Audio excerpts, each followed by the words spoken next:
मैं जरा screen share कर रही हूँ, एक सेकंड।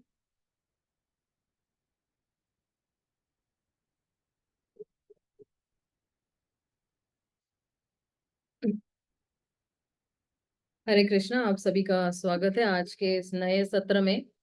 और ये हमारा अध्याय 8 है। और आज और कल में ये जो है, क्योंकि इसके अंदर श्लोकास बहुत कम है, 29 श्लोक ही है, तो आधे हम आज कवर करेंगे और आधे हम कल कवर करने की कोशिश करेंगे। देखते हैं किस तरह से भगवान की जैसी इच्छा है वैसे कवर करते जाएंगे। नहीं तो कल तो कवर हो ही जाएगा सारा। ओम अज्ञानतिमिरन्धस्य ज्ञानाञ्जनाशलाकाय चक्षुरुन्मिलितं येन तस्मै श्रीगुरवे नमः। श्रीचैतन्यं मनोभीष्टं स्थापितं येन भूतले स्वयं रूप कदा मह्यं ददाति स्वपदान्तिकं।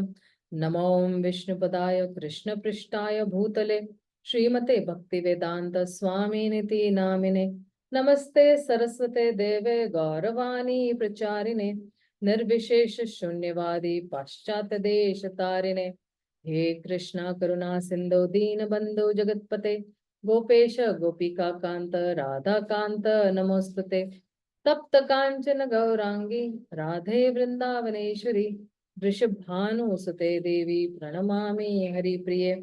वाञ्छाकल्पतरुभ्यश्च कृपा सिन्धुभ्य एव च पतितानं पावनेभ्यो वैष्णवेभ्यो नमो नमः। श्री कृष्ण चैतन्य प्रभु नित्यानंद श्री अद्वैत गदाधर शिवासादि गौर भक्त वृंद। हरे कृष्णा कृष्णा कृष्णा हरे हरे, हरे राम राम राम हरे हरे। तो पिछली बार हम लोग ने देखा कि ब्रह्मा जी और नारद मुनि का जो संवाद है वो वहां पे जो है पिछले श्लोक, पिछले अध्याय में आखिरी श्लोक में खत्म हो जाता है। और अब जो है परीक्षित महाराज जो है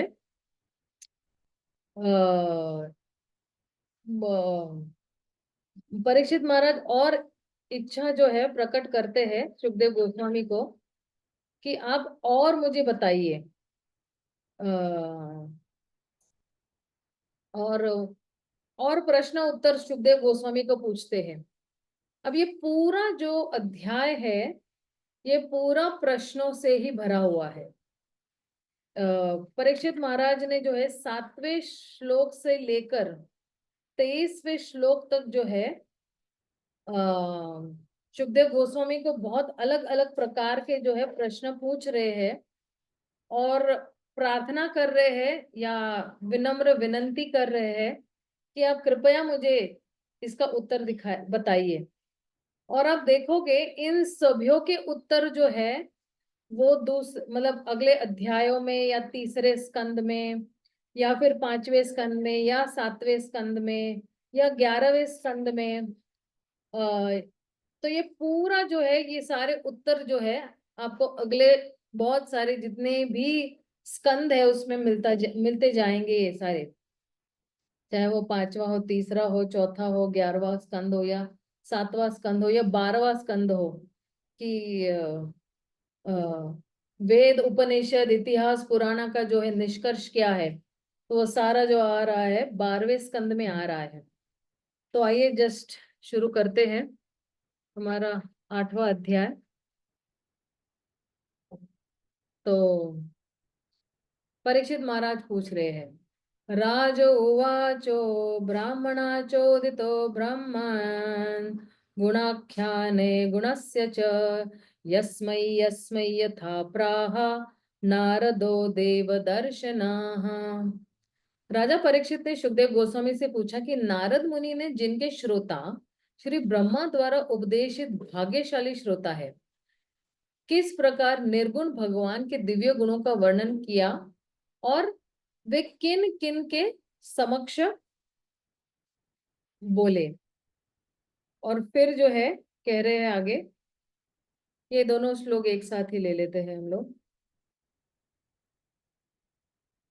तो क्यों परीक्षित महाराज जो है भगवान के बारे में जितनी भी चर्चा ही सुनना चाहते हैं, तो कह रहे एतद् वेदितुम् इच्छामि तत्त्वं तत्त्वं विदम्बर हरेरद्भुत वीर्यस्य कथा लोक सुमंगलम। राजा ने कहा, यानी परीक्षित महाराज ने कहा, मैं जानने का इच्छुक हूँ अद्भुत शक्तियों से संपन्न भगवान से संबंधित कथाएं निश्चय ही समस्त लोकों के प्राणियों के लिए शुभ है, सुमंगल है। तो आप देखिए ये दोनों श्लोक में अगर हम देखते हैं वर्ड टू वर्ड ट्रांसलेशन, तो कह रहे हैं कि हे ब्राह्मण, ब्राह्मण चोदित ब्राह्मण ब्रह्मन, तो कह रहे हैं कि तत्व विदम,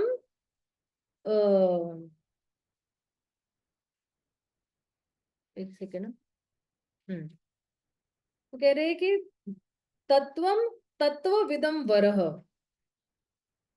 कि आप जो हो, अब परीक्षित महाराज जो है सुखदेव गोस्वामी से प्रश्न पूछ रहे हैं, तो परीक्षित महाराज के पास है ना बहुत कॉन्फिडेंस है सुखदेव गोस्वामी के लिए, मतलब पूरी श्रद्धा है कि सुखदेव गोस्वामी जो है उनको जो है ये सत्य, ये जो है तत्व के बारे में, ये सत्य के बारे में निश्चित रूप से, एंड कह रहे बेस्ट ऑफ द नोअर्स, जो सर्वोच्च जो है ज्ञान वाले जो है आप हो सुखदेव गोस्वामी, आप मुझे कृपया बताएं एतत् तत्वम, जो अगले श्लोक में पहले भी थे कि ये जो तत्व है, ये वाला जो तत्व है, आप मुझे जो है मेरी वेदितुम इच्छामि, मेरी इच्छा है।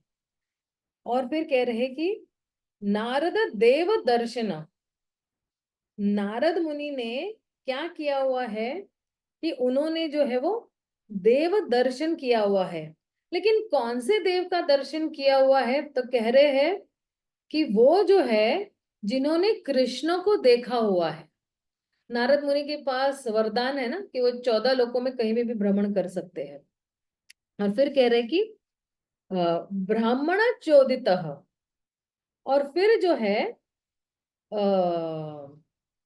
आपको नारद मुनि ने जो है वो पढ़ाया हुआ है ना, और इसलिए यस्मै यथा प्रहा, यस्मै यस्मै यथा प्रहा कह रहे हैं। तो फिर जो है, और फिर उन्होंने दूसरों को भी ये ज्ञान दिया है। तो कह रहे हैं कि गुणाख्यानी गुणस्य च, गुणाख्याने गुणस्य च है, तो गुणों की खान है उनके पास जो है। ये जो है भगवान के जितने भी गुणगान है, ये गुणगान उन्होंने दूसरों को भी किए हुए हैं। और भगवान कौन है? अगुणस्य, राइट। अगुणस्य मतलब क्या? भगवान जिनमें कोई भी जो है भौतिक गुण नहीं है मौजूद, भगवान के पास केवल आध्यात्मिक गुण ही जो है वो मौजूद है। और फिर कह रहे कथा, देखो कथा और व्यथा, एक होती है कथा, कथा मतलब क्या? भगवान की कथाएं इस भौतिक संसार की व्यथाओं से हमें बाहर निकाल के लेकर आते हैं। तो हरिर अद्भुत वीर्यस्य, भगवान हरि के जितने भी जो है भगवान हरि ने जितने भी दिव्य लीलाएं की हुई है, तो ये जो है भगवान के पास बहुत ही अद्भुत शक्तियां हैं। और फिर कह रहे लोक सुमंगलम, और यही कथाएं जो है ये किनके लिए शुभ है? ये लोक मंगल, लोगों का कल्याण करने के लिए ये जो है कथाएं अगर हम सुनते हैं, तो ये कथाएं जो है सुमंगल है। तो आप देखना कि ये 8वें अध्याय में परीक्षित महाराज बहुत स्पष्ट तरीके से जो है आ, अपनी आतुरता, अपना उत्साह जो है वो दर्शा रहे हैं, और किस तरह से जो है भगवान की लीलाओं का श्रवणम करना चाहिए। और जो है भगवान की जितनी भी टॉपिक्स है या कथाएं हैं, वो पूछ रहे सुखदेव गोस्वामी के क्योंकि आ, वो सुखदेव गोस्वामी को पूछते हैं। और सुखदेव गोस्वामी को वो क्यों पूछ रहे हैं? क्योंकि सुखदेव गोस्वामी ही उसी पोजीशन पे है या उसी स्थिति में है जो जितना भी संशय है वो सारा वो दूर कर सकते हैं। एक गुरु ही हमारे संशयों को जो है वो दूर कर सकते हैं। और इसलिए जो है इस तरह से परीक्षित महाराज जो है वो प्रश्न पूछ रहे हैं। और इसमें जो है ना परीक्षित महाराज की एक मेहनत या जो है लौल्य भी दिख रहा है, उनकी उत्साह भी दिख रहा है। और अपनी तरफ से जो है पॉजिटिव कदम लेना भगवान की जो है लीलाओं को सुनने के लिए। अब देखिए दो प्रकार के श्रवण होते हैं, एक है एक्टिव और एक है पैसिव, ठीक है ना। तो एक्टिव एक्टिव हियरिंग में जो है वो क्या रहता है कि हम लोग बिल्कुल एक्टिव रहते हैं। पैसिव हियरिंग में कि ये कान से सुनते ये कान से निकाल देते हैं। लेकिन एक्टिव हियरिंग में क्या है कि अगर वक्ता बोल रहे हैं तो ध्यान से सुनते हैं और फिर उन्हीं विषयों पे फिर से जो है हमारे पास जो भी डाउट है उसको क्लियर कर लेते हैं। राइट, क्योंकि बीच बीच में परीक्षित महाराज सुखदेव गोस्वामी को भी इंटरप्ट करते हैं, फिर अपनी कथा पूरा एक दूसरी दिशा में ले जाते हैं। अभी जो ये आखिरा अध्याय में है ना, भागवतम के इस स्कंद के आखिरी अध्याय में एक अलग ही विषय जाएगा, फिर वापस ट्रैक पे आ जाते हैं। इस तरह से जो है परीक्षित महाराज बीच बीच में जो है वो प्रश्न करते जाते हैं और जो है अपना उत्साह बनाए रखते हैं। और फिर आगे क्या कह रहे हैं?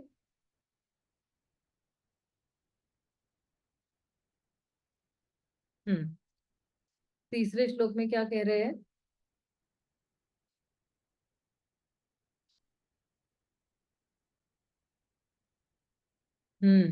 देखिए यहाँ पे श्रीमद् भागवत भगवान के समस्त भक्तों के लिए अत्यंत प्रिय शास्त्र है, लेकिन अभक्तों के लिए यह कल्याणप्रद भी है, क्योंकि इसके अनुसार भौतिक शक्ति के चक्कर में पड़े हुए अभक्त लोग भी चंगुल से छूट जाते यदि वे श्रद्धा तथा मनोयोग से शिष्य परंपरा के समुचित स्तोत्र से श्रीमद् भागवत की कथा सुनते हैं। तो पहले तो है उसके अंदर क्या है, आ, श्रद्धा होनी चाहिए और श्रद्धा के साथ भक्ति भी होनी चाहिए।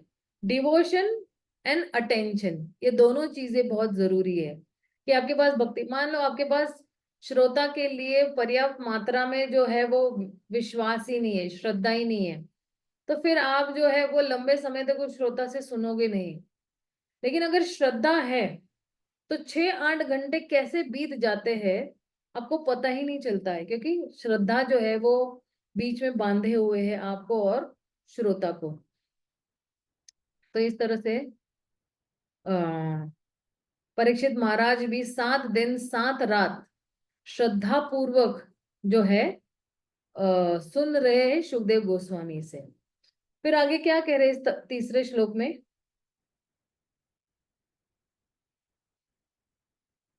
कथयस्व महाभाग यथा हम अखिलात्मनि कृष्णे निवेश्य निसंगमन्यस्तक्षये कलेवरम। हे परम भाग्यशाली सुखदेव गोस्वामी, आप मुझे कृपा करके श्रीमद् भागवत सुनाते रहे, जिससे मैं अपना मन परमात्मा भगवान श्री कृष्ण में स्थिर कर सकूं और इस प्रकार भौतिक गुणों से सर्वथा मुक्त होकर अपना यह शरीर त्याग सकूं। तो कितना प्रयास कर रहे हैं बता रहे हैं, कहते हैं कि हे महाभाग अ, कथयस्व, आप कृपया ये कथा बताइए मुझे, आगे कहे मुझे, ताकि जो है मैं जब अपना शरीर त्यागू, यथा हम तक्षय कलेवरम, और जब जो है मन निवेश्य, मेरा मन जो है पूर्णतया जो है भगवान की लीलाओं में जो है वो मग्न हो जाए। और कहते हैं कि निह संगम, निह संगम मतलब क्या, कि मुझे जो है जितने भी भौतिक गुण है, मुझे भौतिक गुणों से मुक्त होकर जो है जाना है। कहाँ जाना है? भगवान के धाम जाना है, या भगवान को प्रसन्न करने के लिए। तो कह रहे हैं कि आ, भगवान जो है, भगवान का एक नाम अखिल आत्मानी भी है। तो ये जो अखिल आत्मानी है, ये सभी जीवात्माओं के भी क्या है? आत्मा है ना। तो आप जो है इस तरह से जो है आप इस कथा का वर्णन कीजिए, ताकि जब मैं मेरा शरीर छोड़ रहा हूं, तब जो है मेरा मन जो है कंप्लीटली पूर्णतया जो है वो मग्न हो जाए भगवान की कथाओं में, और मैं मेरे मन को जो है पूर्णतया भगवान में आसक्त कर लूं।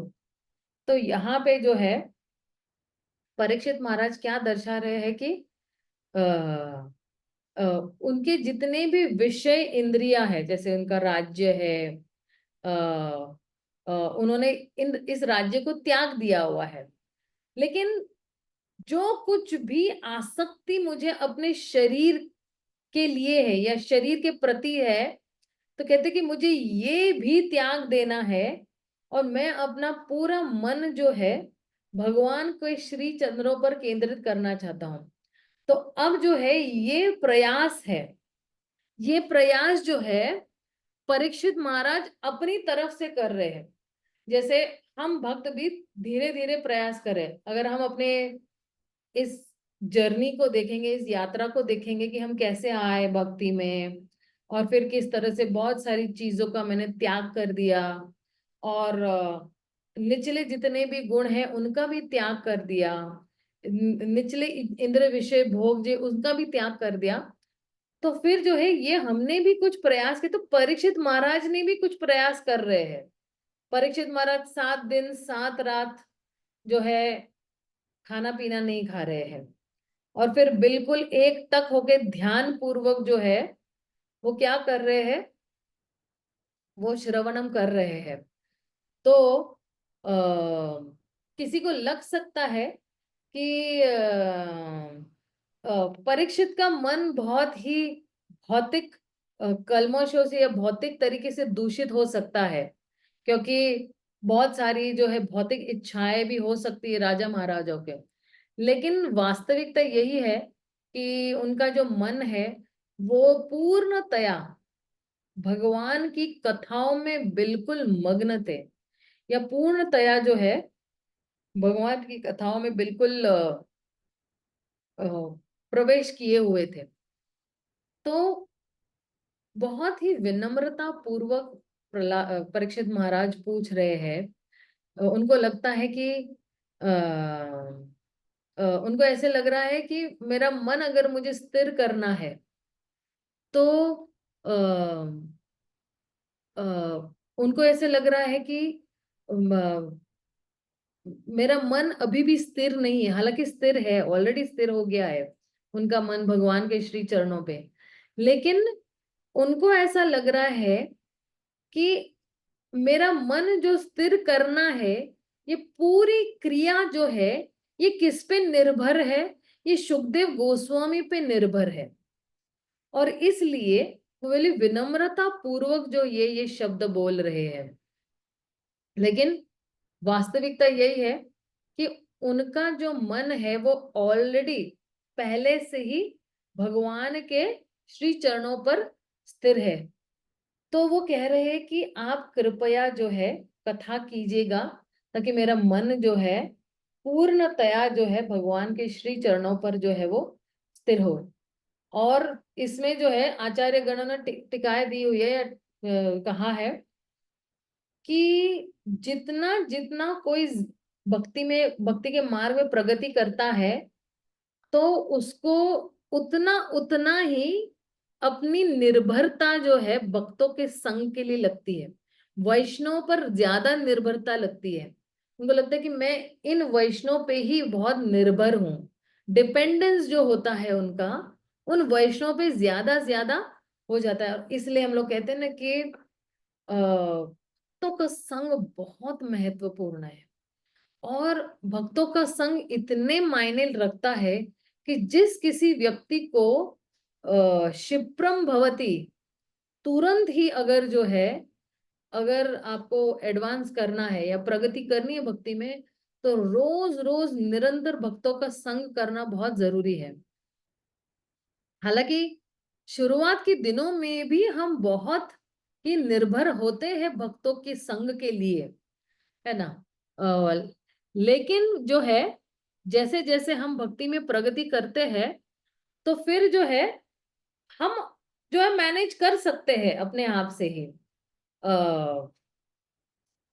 भक्तों के संग के बगैर। लेकिन जो है न, से लग रहा है कि मैं भी है ना भक्तों के संग के बगैर जो है लेकिन नहीं। एडवांसमेंट यानी अगर कोई भक्ति में प्रगति कर रहा है, उसकी निशानी ही यही है, उसका पहला सिम्टम ही यही है कि उसको जो है, जितने भी उन्नत भक्त है, उन्नत भक्तों का संग की लालसा रहती है या लौल्य रहता है। और उनको ऐसे लगता है कि नहीं, मैं सिर्फ इन्हीं भक्तों पे निर्भर हूं, इनके बगैर मैं हैंडीकैप हूं, मैं पंगु हूं, मैं कुछ नहीं कर सकता हूं। और ऐसे ही जो है भक्त, जिनको लगता है कि मैं जो हूं भक्तों के संग पर बहुत निर्भर हूं, ऐसे ही भक्त जो है बिल्कुल सहजता से भगवान का स्मरणम कर सकते हैं। क्यों? क्योंकि उनकी जो स्थिति है वो निरंतर स्थिति यही है कि वो प्रयास करते रहते हैं। ये नहीं कि आज प्रयास किया तो कल नहीं प्रयास कर रहे, तो परसों प्रयास किया, नहीं। दिन ब दिन, हर मिनट, हर घंटे जो है वो लोग प्रयास करते ही रहते हैं, जो है भक्ति भक्ति में आगे बढ़ने के लिए। जो जो भक्ति में आवश्यक है ये वो उसका प्रयास करते हैं। अब देखना प्रभुपाद क्या कह रहे हैं।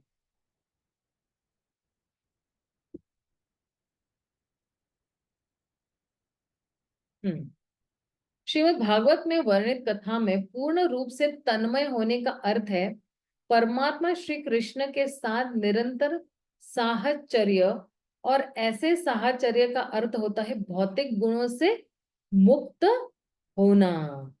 साहचर्य मीन्स हर वक्त भगवान के साथ रहना, मतलब ही जो है पूर्णतया भौतिक गुणों से जो है मुक्त हो जाना। भौतिक गुण कैसे है? सतोगुण, रजोगुण, तमोगुण, इन सब से मुक्त हो जाना। सतोगुण से भी ऊपर है शुद्ध सत्व, उस तक पहुंच जाना।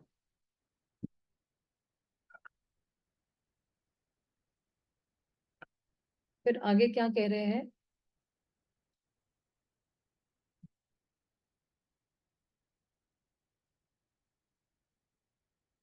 हम्म ये एक बहुत ही महत्वपूर्ण श्लोक है। कोई पूछ सकता है कि अच्छा, आप बहुत श्रवणम पे जोर दे रहे हो, आप काफी मात्रा की श्रवणम श्रवणम श्रवणम कर रहे हो, और हर जगह हम लोग भी भागवतम में सुनते हैं श्रवणम श्रवणम, तो किस तरह से ये कृष्ण कथा का श्रवणम करना मुझे मददगार होगा? मैं रोज अगर कृष्ण कथा सुनती हूँ, तो ये मेरी मदद कैसे करे? ठीक है ना। तो आइए देखते हैं, ये साइंस है, ये पूर्णतया विज्ञान है कि किस तरह से प्रविष्ट कर्ण रंध्रेन, किस तरह भगवान जो है कानों के माध्यम से आपके हृदय में प्रवेश करते हैं। ये पूर्णतया एक विज्ञान है। तो कह रहे हैं शृण्वता श्रद्धया नित्यं गृणतश्च स्वचेष्टितं कालेन अतिदीर्घेन भगवान विशते हृदि। तो कह रहे भगवान, वो भगवान नाति अति दीर्घेन, अति दीर्घेन मतलब तुरंत ही। और फिर क्या कहते हैं? वसति हृदय, तो तुरंत ही आके कहाँ पे बस जाते हैं? वो बस जाते हैं अ, आपके हृदय में। अगर आप देखोगे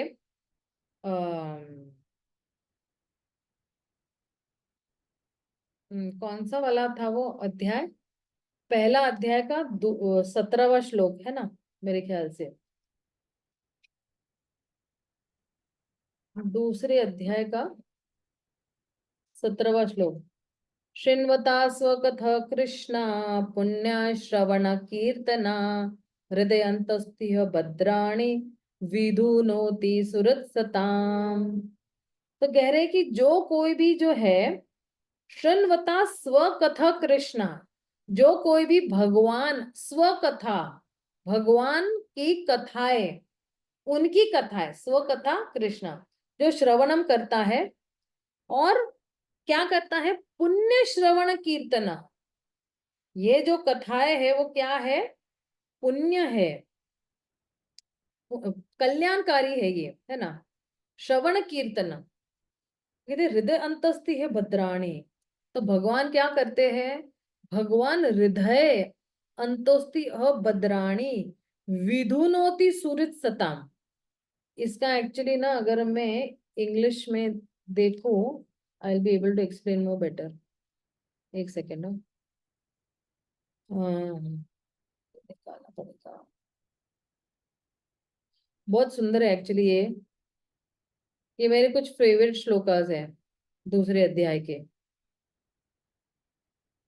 एक समय ऐसा था, पहले मैंने पूरा दूसरा अध्याय कंठस्थ कर लिया था, फिर अब इस्तेमाल नहीं करते, तो if you don't lose it, you use it, you lose it. Sorry.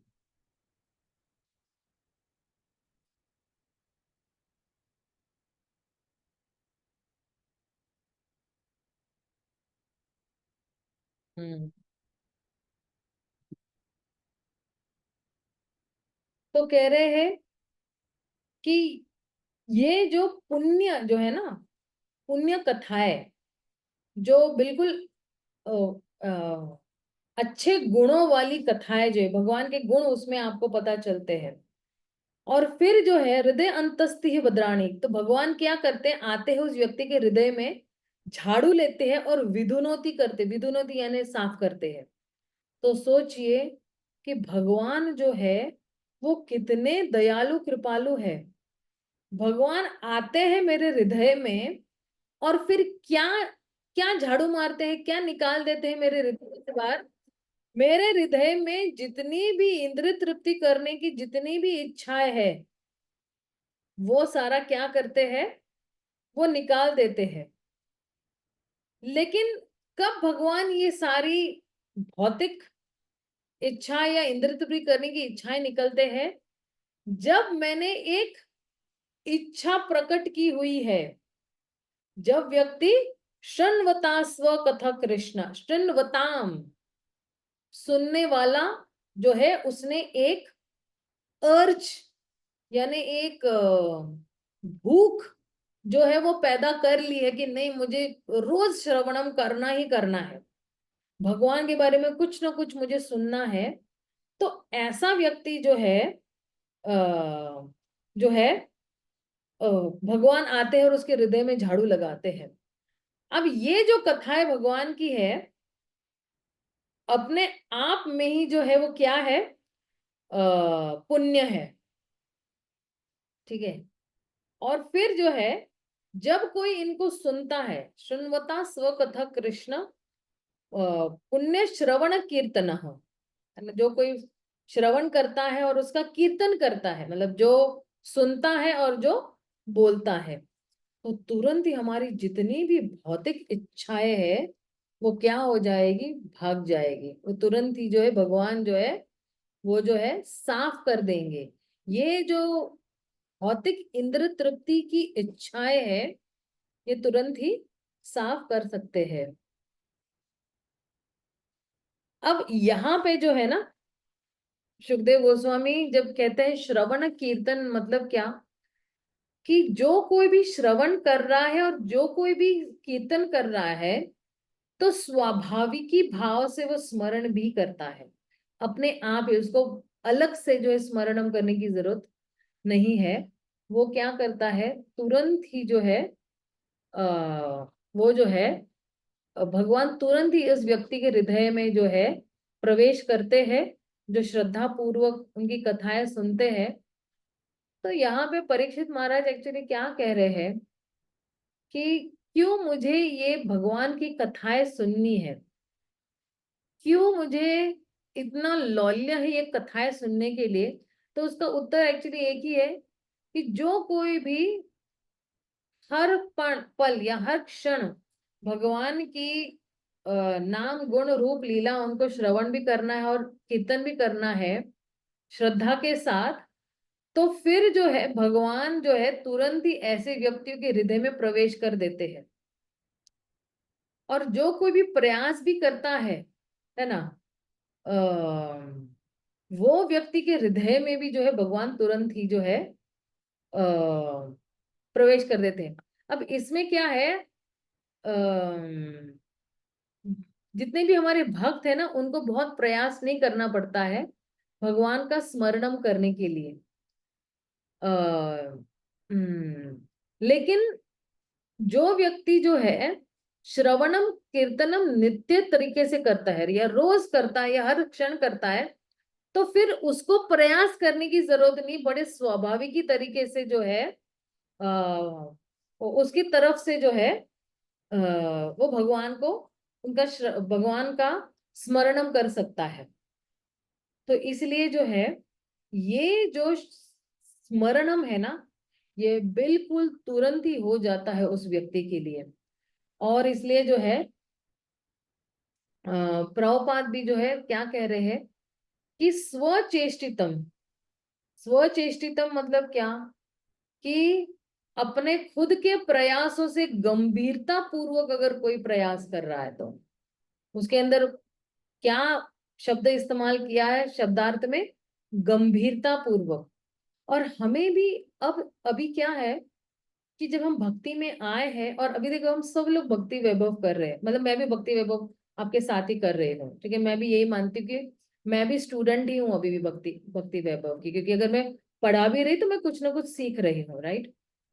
और जितना हम भक्ति में आगे बढ़ते हैं या साल दर साल जो है हमारे बीतते जाते हैं, तो हमें इस चीज पे बड़ा फोकस करने की जरूरत कि हम अपनी भक्ति में गंभीर कैसे बनेंगे। अब हमारा बालिश नेचर जो है ये स्वभाव है, ये कैसे इसको त्यागेंगे। बालिश स्वभाव यानी क्या, कि हर वक्त हमने कृष्ण के साथ बगावत की है, हर वक्त हमें स्वतंत्र होना था भगवान से, तो हम अलग हो गए। अब यहाँ भी आगे हमारा बालिश स्वभाव है कि हम इंद्रिय विषय भोग करना चाहते हैं, या फिर जो है हमें जितने भी नीति नियम है हम अपने मनमानी ढंग से करना चाहते, तो हमें थोड़ा सोचना चाहिए। मतलब मैं अपने आप को भी बोल रही हूँ ये बात कि किस तरह से मैं एक गंभीर भक्त बनूंगी। और जो है कोई पूछ सकता है ना कि प्रयास कभी क्यों क्यों करेगा, मुझे क्यों प्रयास करना चाहिए।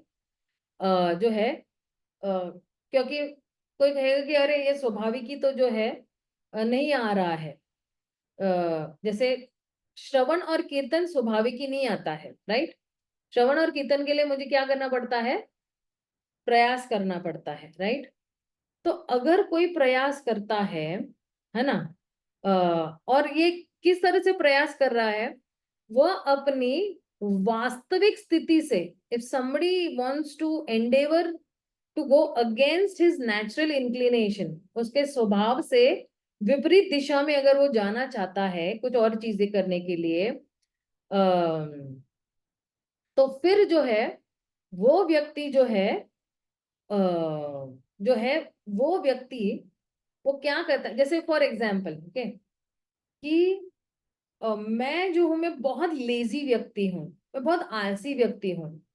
लेकिन अब आलसी का ऑपोजिट क्या हो जाता है, स्फूर्ति, राइट।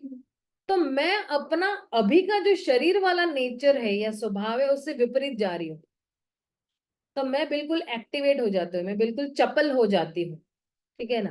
तो फिर जो है ये जो है मेरी भक्ति के लिए जो है ये वाला जो गुण है ये बहुत ही अनुकूल है भक्ति के लिए। तो फिर जो है ये वाला जो कार्य है कि मैं तुरंत ही जो है लेजी मोड से यानी आलसी मोड से बिल्कुल एक्टिव मोड में आ जाती हूँ, तो फिर ये हमारी भक्ति को अग्नि देता है। यही चीज जो है हमारी भक्ति को तेजी देता है। और फिर जो है भगवान बड़े ही प्रसन्न हो जाते हैं कि अरे ये तो पहले कितनी आलसी थी, ये तो 9-9 बजे तक पहले उठती भी नहीं थी या उठता भी नहीं था, लेकिन अब देखो मेरे लिए सुबह 3 बजे उठती है, 2 बजे उठती है। राइट। तो फिर भगवान तुरंत ही जो है उस व्यक्ति के हृदय में आके प्रवेश करते हैं। अब जो है ये जो श्रवणम है ना, इसको भी समझना है कि श्रवणम कौन से स्तर पर हो रहा है। श्रवणम जो है वो आपके मन के स्तर पर हो रहा है। और सॉरी, स्मरणम, स्मरणम जो है हमारे मन के स्तर पे हो रहा है। लेकिन श्रवण और कीर्तन जो है वो इंद्रियों के स्तर पर हो रहा है। तो जब हम जो है प्रयास करते हैं, इंद्रियों के स्तर पर जब हम प्रयास करते हैं तो वो ज्यादा आसान है। मन को कंट्रोल करना बहुत ही मुश्किल है। तो जब हम मन के लेवल पर प्रयास करते हैं तो वो बहुत हमें बहुत एनर्जी डालनी पड़ती है। तो इसलिए जो है अगर कोई श्रवण और कीर्तन के लिए प्रयास करता है, बिल्कुल ध्यान पूर्वक जप करता है, तो फिर जो है उस व्यक्ति के लिए जो है स्मरणम बिल्कुल आसान हो जाता है, स्वाभाविक ही हो जाता है कि हाँ भाई मैं रोज श्रवणम कीर्तन कर रहा हूँ, अपने आप ही स्मरणम हो रहा है। क्योंकि वो पढ़ेगा तो भगवान के बारे में ही पढ़ रहा है, पढ़ेगा तो फिर भगवान की नाम गुण रूप लीला सब याद आती रहेगी उस व्यक्ति को। ठीक है। तो इस तरह से जो है अब देखिए प्रभुपाद ने भी तात्पर्य में क्या कह रहे हैं, बहुत अच्छा कह रहे हैं प्रभुपाद यहाँ पे।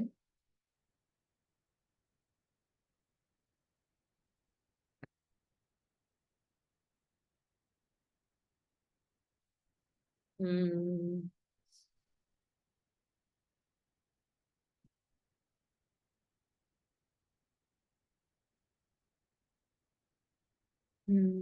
वेरी।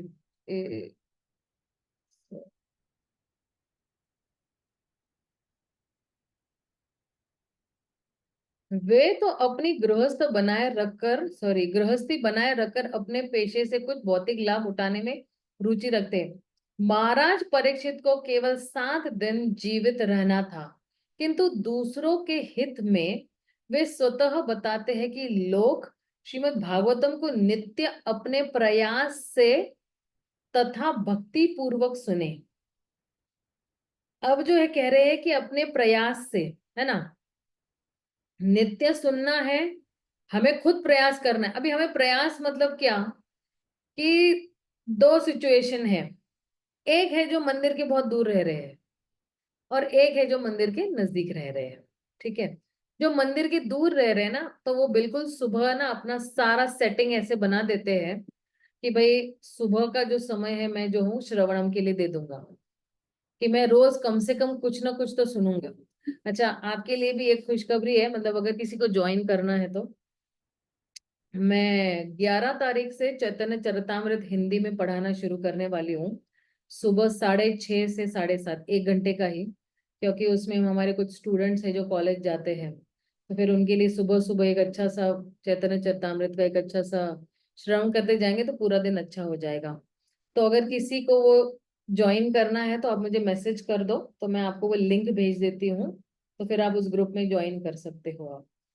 तो अब जो है दोनों दोनों भक्त है, एक दूर है और एक नजदीक है। जो नजदीक वाला है वो क्या करता है, अपनी सारी व्यवस्थाएं कर देता है ताकि वो सुबह 8 बजे जो है जा सके मंदिर में और श्रवणम कर सके और फिर श्रवण करके घर आ जाए। और दूसरा है जो मंदिर से दूर रह रहा है, तो वो भी क्या करता है कि वो यूट्यूब पे लॉगिन कर देता है और वो सुनता है मंदिर में जो कुछ भी कथन चल रहा है रोज, नित्यम भागवत सेवा है। तो अभी दोनों भक्तों का यही प्रयास है कि वो वक्त निकालते हैं, वक्त चुराते हैं और भागवतम सुनने जाते हैं। और फिर जो है ये इनका प्रयास है। और जब प्रयास होता है तो भक्ति भक्ति भावना भी जागृत होती है। जैसे मान लो कि किसी के ना अगर अरेंज मैरिज हुई है, ठीक है, और अरेंज मैरिज में क्या होता है ना कि लड़का लड़की को देखता है और लड़की लड़का को देखता है, लेकिन दोनों एक दूसरे को जानते नहीं है, राइट। अब क्या होता है कि दोनों साइड के पक्ष के जितने भी रिश्तेदार होते हैं ना, तो वो एक दूसरे को बताते हैं या लड़की को बताते हैं, अरे पता है वो लड़का ऐसा है ऐसा है ऐसा है ऐसा है ऐसा है ऐसा ऐसा। तो जितना जितना वो सुनती है ना लड़के के बारे में, तो उतना उतना उसकी श्रद्धा बढ़ते जाती है कि हाँ शायद ये लड़का अच्छा है मेरे लिए शादी करने के लिए, ये फिट होता है मेरे, मुझे ये मेरे पति में चाहिए। या लड़का भी अगर लड़की के बारे में सुनता है तो अरे ये बहुत घरेलू है, ये बहुत, उसको खाना अच्छी तरह से आता है, इसको सिलाई कढ़ाई का काम आता है अच्छी तरह से, और घर एकदम साफ सुथरा रखती है। तो लड़के को भी लगता है कि अरे यही लड़की मुझे चाहिए थी, ऐसी लड़की मुझे चाहिए। अब लड़के को भी जो है लड़की के प्रति श्रद्धा प्रेम मान सम्मान जो है वो हो जाता है। उसी तरह हम जितना भगवान के बारे में सुनते जाएंगे निरंतर, हमारा प्रेम जो है हमारी श्रद्धा है वो भगवान के लिए और बढ़ती जाएगी। जितना रुक्मिणी में भी क्या किया था, भगवान को नहीं देखा था, रुक्मिणी ने कभी भी भगवान को एक सेकंड के लिए भी नहीं देखा, बहुत दूर थी रुक्मिणी, लेकिन सिर्फ ब्राह्मणों द्वारा उसने भगवान के गुणों का श्रवणम किया हुआ था और वैसे ही उसने प्रेम करना शुरू कर दिया था। और उसके मन में उसने भगवान के बारे में एक छवि तैयार कर ली थी। और आपको यकीन नहीं है, उधर उस तात्पर्य में लिखा है कि जिस तरह उसने अपने मन में भगवान की छवि तैयार की थी, जब भगवान उसके सामने आए तो वह एग्जैक्टली वही छवि थी जो उसने अपने मन में भगवान के लिए तैयार की हुई थी। तो जो मन कितना पावरफुल है, मन ही तारेगा और मन ही डुबोएगा हम लोगों को। तो इस तरह से जो है, जो सुनता है ना, वो जो व्यक्ति है वो भक्ति, वो जो है ना भगवान से प्रेम करना शुरू कर देता है। और जितना जितना सुनेगा ना भगवान के नाम गुण रूप लीला के बारे में, उसका प्रेम और गहरा होता जाएगा। और फिर है ना वो बावला हो जाएगा। जैसे कोई है ना प्रेमी बावला हो जाता है कि नहीं मुझे जस्ट मिलना है, मुझे बस इसके पास जाना है, मुझे दौड़ना है। जैसे गंगा जो है हिमालय से जब निकलती है तो पूरे प्रवाह में निकलती है, और फिर जब बंगाल की खाड़ी में जो है वो प्रवेश करती है, तो जब तक जो है भक्त को भगवान के श्री चरणों तक नहीं पहुंचते, और पहुंचने के बाद भी वो बावला ही रहता है भगवान के लिए, वो ही बिकम्स मैड आफ्टर कृष्णा। उसको कृष्ण का नशा चढ़ गया है, इस तरह से जो है वो प्रेम करता है भगवान को। ओके, आइए आगे देखते हैं। ये बहुत ब्यूटीफुल श्लोकास है, इतने श्रवण के बारे में इतना अच्छा बताते हैं।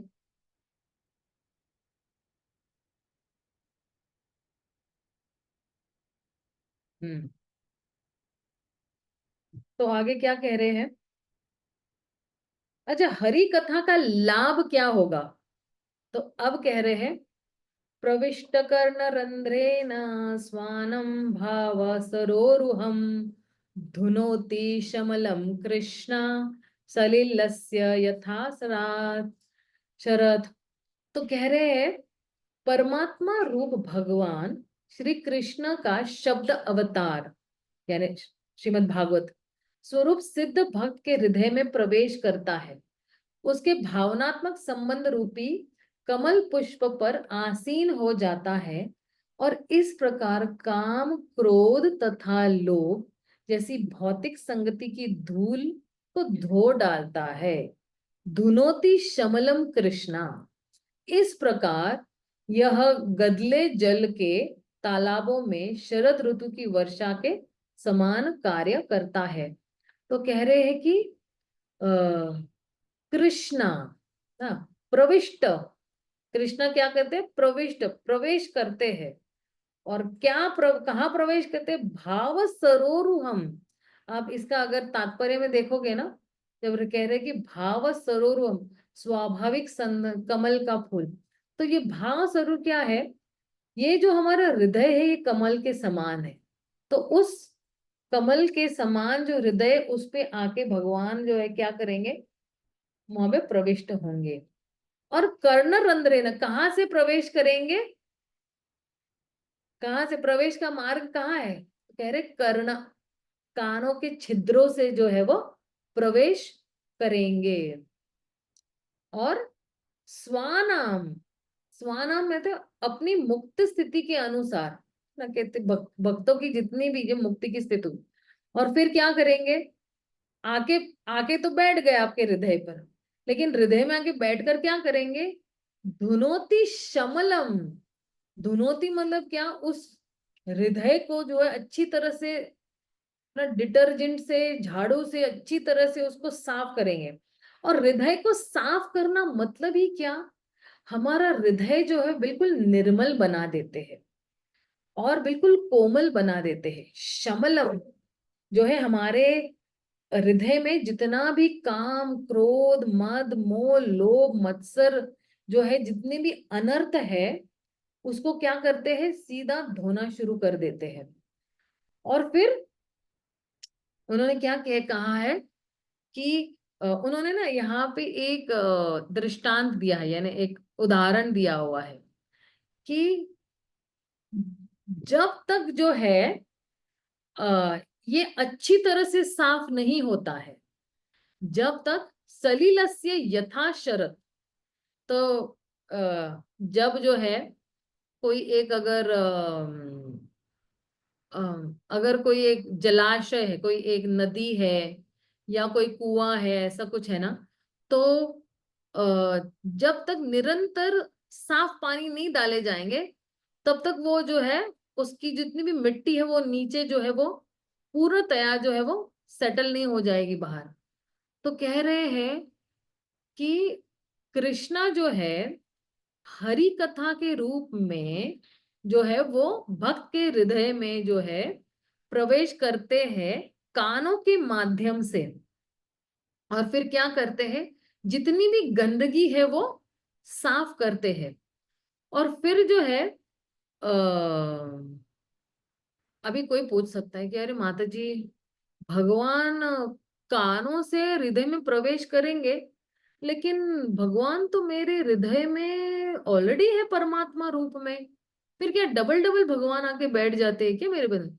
लेकिन नहीं, हमारे आचार्य गण भी इसका बहुत अच्छी तरह से उसको समझाते हैं कि भगवान जो है आते हैं, सी कि बिकॉज जो है अभी जो है परमात्मा जो है, परमात्मा मेरे हृदय में जो है बैठे हुए हैं, लेकिन अभी जो है न्यूट्रल है, समोहम सर्वभूतेषु, मैं सभीयों को समान भाव से देखता हूँ। और अभी मैं परमात्मा के रूप में बैठा हुआ हूँ जीवात्माओं के हृदय में, लेकिन मैं दो ही कार्य कर रही हूँ, उपदृष्टा च अनुमंता च, मैं सिर्फ उपदृष्टा हूं और अनुमंता कर रहा हूं। लेकिन जब कृष्ण कहते हैं कि मैं जब भगवान रूप में प्रवेश करता हूं, तो फिर जो है वो जो है वो उस जीव को अपने साथ जोड़ देते, अटैच कर देते हैं भगवान, भगवान रूप में।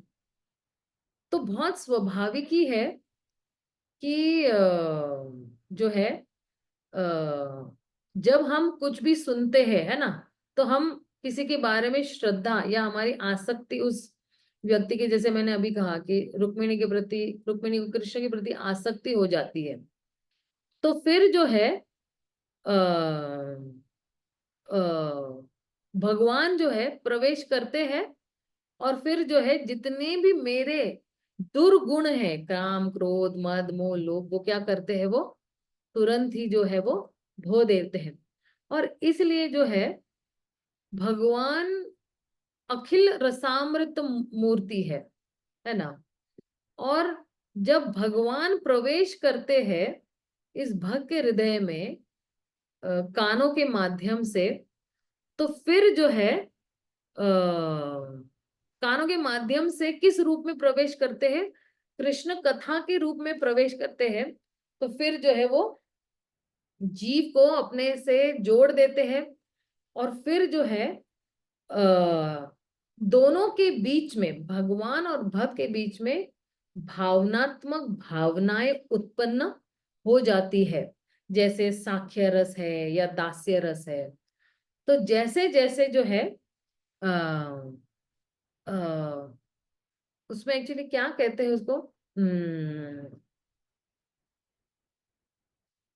वो हृदय जो है उसके पास एक क्षमता हो जाती है कि वो भगवान को दास्य साख्य वात्सल्य इस रूप में जो है वो अपना संबंध स्थापित करे। तो भगवान जो है प्रवेश करते हैं कानों के माध्यम से भक्तों के हृदय में, और फिर जो है ये जो मूड है या ये जो भावनाएं हैं वो भगवान उत्पन्न करते हैं उस हृदय में प्रवेश करने के बाद, चाहे वो दास्य रस हो या साख्य रस हो या वात्सल्य रस हो। तो इसलिए जो है हम्म अ, अ, पर ये जो कार्य है ना परमात्मा नहीं कर सकते हैं, ये जो क्षमता है परमात्मा में नहीं है। तो इसलिए जो है परमात्मा बिल्कुल न्यूट्रल रहते हैं, समोहम सर्वभूतेषु उपद्रष्टा च अनुमंता भर्ता भोक्ता। तो ये जो है ये जो भगवान के साथ जो एक भाव सरोरुहम है ना, ये जो है जितने भी हमारे भगवान के प्रति जितनी भी भावनाएं हैं वो तुरंत ही उत्पन्न हो जाती है। और मेरे जितने भी जो है जितने भी जो है काम वासना है या अनर्थ है भगवान दो रहे थे। लेकिन इसमें भी एक्चुअली एक प्रश्न है, इसमें भी कोई कह सकता है कि अ, ज्ञान योग और ध्यान योग के माध्यम से भी तो ये सारे अनर्थ जो है वो खत्म हो सकते हैं। कि जैसे जैसे ज्ञानी और योगी आगे आगे बढ़ते जाते हैं उसकी सारी इंद्रियां भी पवित्र हो जाती है ना। और जो है बहुत हद तक ये अनर्थ जो है वो धुल जाते हैं। लेकिन तो इस जो है ये श्रवणम कीर्तन में इतनी बड़ी क्या बात है। तो इसलिए जो है प्रभुपाद अगर आप देखोगे इसमें जो है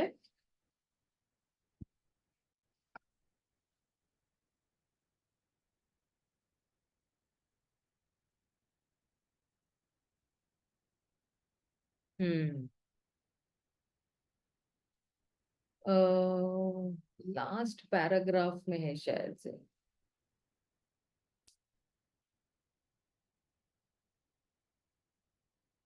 हम्म ये एक्चुअली श्लोक है ना, ज्ञान के अनुशीलन या ज्ञान योग द्वारा हृदय की शुद्धि शुद्धि किसी एक व्यक्ति के लिए कुछ काल के लिए उपयुक्त सिद्ध हो सकते हैं, किंतु हर स्थिर जल की अल्प मात्रा को रासायनिक विधियों से स्वच्छ करने के समान है। इस प्रकार से शुद्ध किया जल मैल के कुछ काल तक तल छट बैठ जाने के कारण स्वच्छ रह सकता है, किंतु तनिक भी हिलाने पर हल्का सा भी इंद्र तृप्ति हुई तो ये इसके सारे जितने भी बैठे हुए अनर्थ है वो सारे उभर के वापस आ जाते हैं। तो पुनः गदला हो जाता है, फिर से उसका हृदय गंदा हो जाता है, या फिर अनर्थ फिर से वो ऊपर आ जाते हैं। कहने का तात्पर्य यह है कि भगवान की भक्तिमय सेवा ही हृदय को सदा के लिए स्वच्छ बनाने की एकमात्र विधि है। अन्य विधि भले ही कुछ समय के लिए श्रेष्ठ हो, किंतु मन के विचलित होने से पुनः गदले होने का आशंका रहती है। माया के चंगुल से मुक्ति के लिए सर्वोत्तम विधि यही है कि भगवत भक्ति के साथ ही नियमित रूप से श्रीमद् भागवत का ध्यान पूर्वक श्रवणम किया जाए।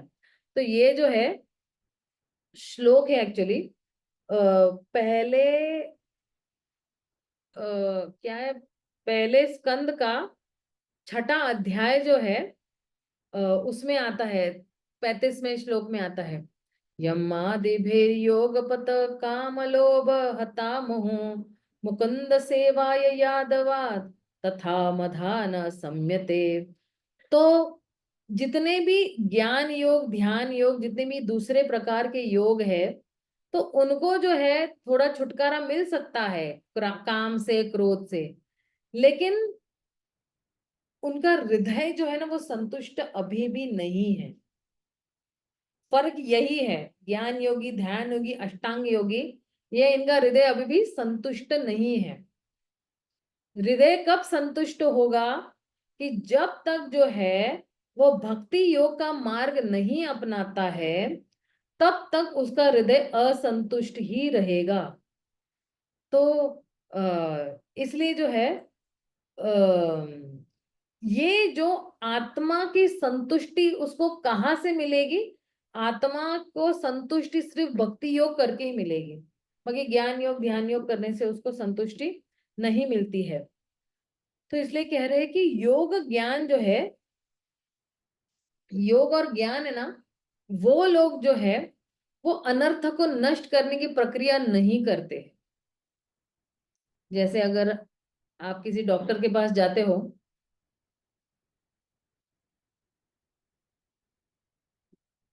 और आपको मान लो किसी को कैंसर है, ठीक है, और वो एक नॉर्मल एमबीबीएस डॉक्टर के पास जाता है, तो वो एमबीबीएस डॉक्टर के पास वो क्षमता नहीं है कि वो इस व्यक्ति का कैंसर ठीक कर सके।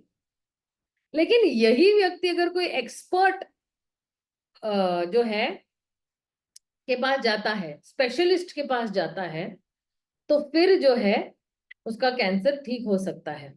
उसी तरह जो है हमारा जो है ज्ञान योग, ध्यान योग ना पूर्णतः अनर्थ को जो है वो खत्म नहीं करते हैं, लेकिन भक्ति योग है, भक्ति योग के पास ही वो एक क्षमता है कि जो काम, क्रोध, मद, मोह, लोभ को खत्म कर सकता है। और फिर जो है इसमें भी जो है भगवान बिल्कुल सटीक काम करते हैं, मतलब बिल्कुल पक्का काम करते हैं। जब जब ये विदुनोति शमलम कृष्णा, तो पूरी तरह से जो है वो खत्म कर देते हैं। और जो है इस तरह से जो है हम्म,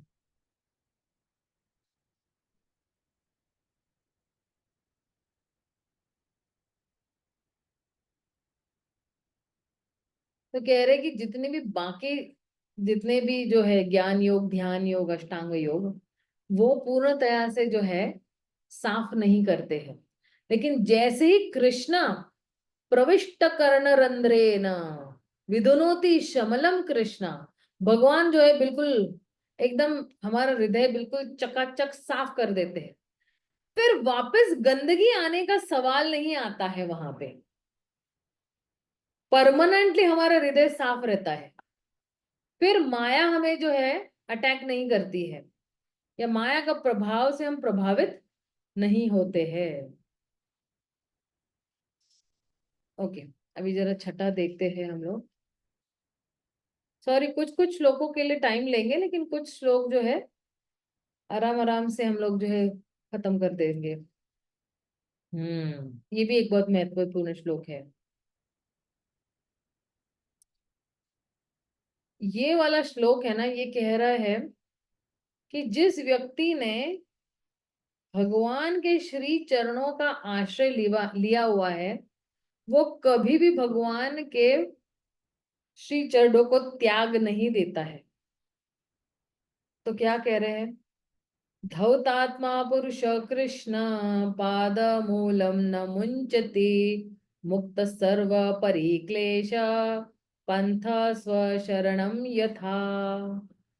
भगवान का शुद्ध भक्त जिसका हृदय एक बार भक्ति द्वारा स्वच्छ हो चुका है, वह श्री कृष्ण के, एक सेकंड,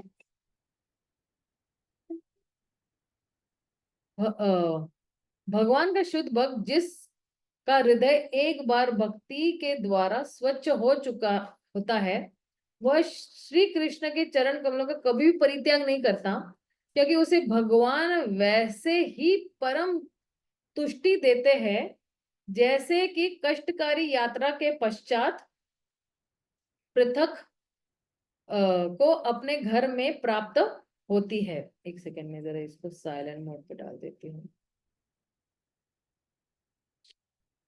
तो ये भी एक बहुत ही अच्छा श्लोक है कि अगर धौत आत्मा, जिस व्यक्ति का हृदय जो है वो बिल्कुल निर्मल हो चुका है, विमल हो चुका है, तो फिर क्या होता है, वो जो है कृष्ण पाद मूलनम न मुच्यति। तो मतलब वो कभी नहीं छोड़ता है, भगवान के जो है श्री चरणों को कभी भी नहीं त्याग देता है। और यथापांतः, जिस तरह जो है एक यात्री होता है, वो जो है मुक्त सर्व परिक्लेश, उसने जो है उसने सभी जो जितने भी क्लेश है, जैसे मान लो कोई यात्री है, उसने बहुत यात्रा की करके बहुत कष्ट भोगे हैं, और फिर जो है वो जो है किस तरह से जो है एकदम आरामदायक या शांति पा लेते हैं, तुष्टि पा लेता है। तो इस तरह से जो है स्वशरणम, वो जो है वो जो है अपना घर, जो यहाँ पे स्वशरणम यानी जो अपना धाम जो है या घर जो है वो नहीं त्याग देता है, राइट। तो आ, आप देखना कि ऐसा व्यक्ति जो है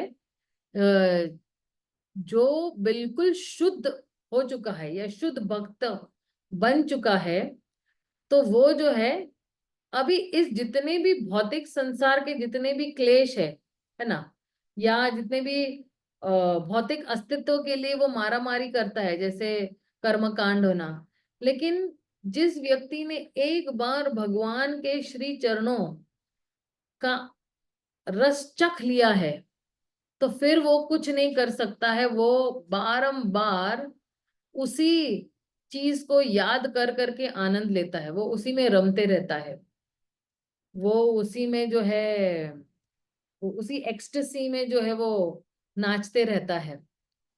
तो आप देखिए, अ, जब हम लोग ने अभी कहा कि अनर्थ निवृत्ति जो है,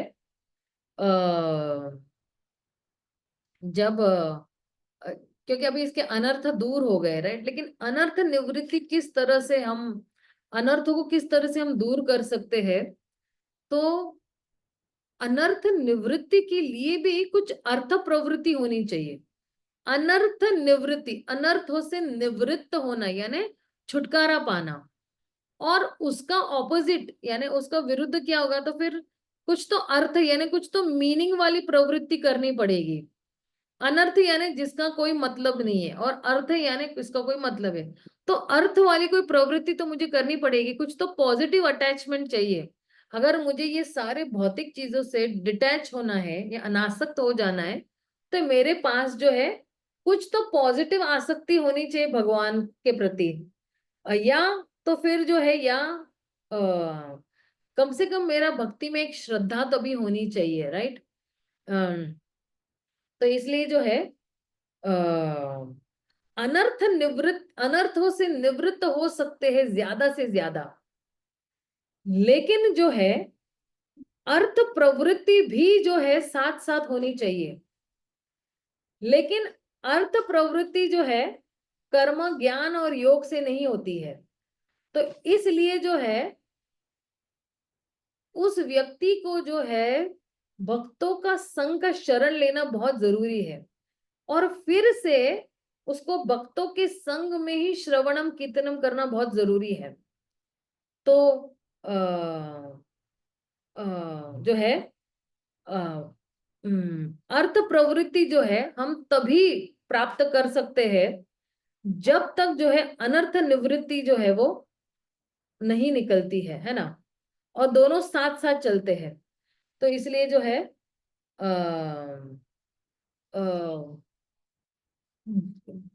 ज्ञान योग ध्यान योग में जो है वो अर्थ प्रवृत्ति हम प्राप्त नहीं कर सकते, वो अकम्प्लिश नहीं हो सकती है इस केस में। और इसलिए जो है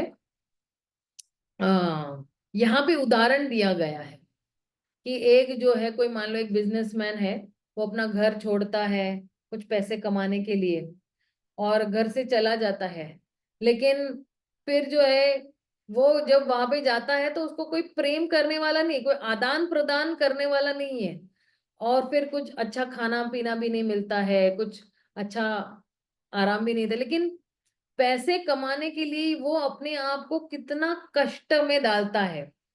सोहम नृणाम शुल सुखाय दुख महद्गता न विरमाय तस्य। तो शुल सुख के लिए महत दुख लेने के लिए तैयार है। और इसलिए जो है वो जब बहुत कष्टों के से दौर के से गुजर रहा है तो बोलते हैं, बस अभी बहुत हो गया, अब जो है मुझे वापस मेरे घर जाना है, और मैंने बहुत कमा लिया है, अब मैं जा रहा हूँ मेरे घर। अब मेरा जो बाकी की जिंदगी है मुझे मेरे अपने जितने भी घर परिवार वाले लोग हैं उनसे बिताना है। तो इसलिए जो है वो कहते हैं धौतात्मा पुरुष कृष्ण।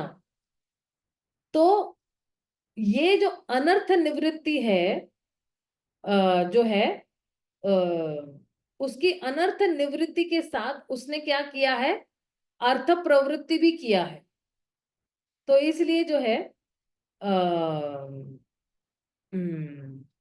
एक है ना, एक स्टोरी मैंने सुनी थी कि अ, एक आदमी जो है वो अपना जो है ना वो जो है घर छोड़ देता है, और फिर जो है उसकी मम्मी मतलब बहुत बगावत करके घर छोड़ने की कोशिश, लेकिन उसकी मम्मी ने उसको एक सलाह दिया रहता है कि तुम जो है जब अ, जब तुम यहाँ से जा रहे हो ना, तो तुम इमली के पेड़ के नीचे जो है वो थोड़ा विश्राम लेना, और जब तुम वापस आ रहे हो तब नीम के पेड़ के नीचे आप विश्राम लेना। तो फिर जब वो जा रहा है, रात हो गई, तो उसको लगा कि अरे मेरी माँ ने बोला, तो वो इमली का पेड़ ढूंढता है और इमली के पेड़ के नीचे वो विश्राम लेता है, लेकिन उसकी जो थकावट है ना वो दूर नहीं होती है, वो और थका हुआ ही अपने आप को महसूस कर रहा है। तो और फिर बहुत कष्ट भोगने के बाद वो जब वापस आ रहा है,